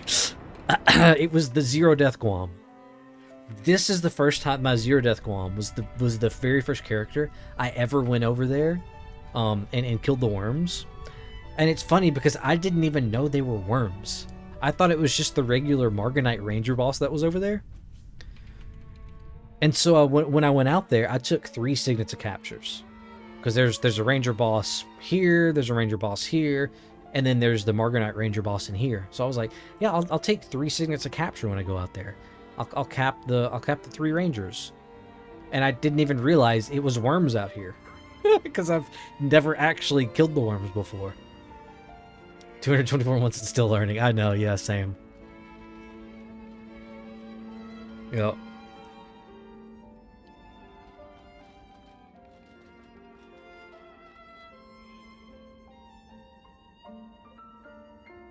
But yeah, that's gonna do it for the stream. Thanks for hanging out. Thanks for chatting, Deborah.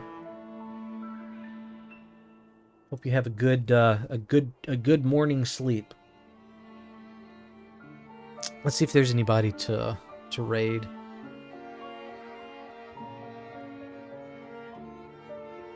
Thanks for the entertainment. Oh, you're exaggerating. There's literally no one to raid. Okay. What about on the normal? Man, I don't watch Twitch anymore. I never watch Twitch. No, nobody to stream, nobody to raid. There's Mr. Chaos. Nah, he wouldn't join my guild. Thanks, I'll enjoy your evening. Hey, thanks. Yeah, I'm gonna wait for my boiger. Can't be an American without my boiger. Join your Discord. Hey, cool. Yeah, I've been using my Discord more lately. I used to use there was a guy who streamed Guild Wars for a couple years ago, and I've been really active in his Discord for several years. So I was like, I should start using mine. So I do use mine. But yeah. See you next time. Thanks for hanging out.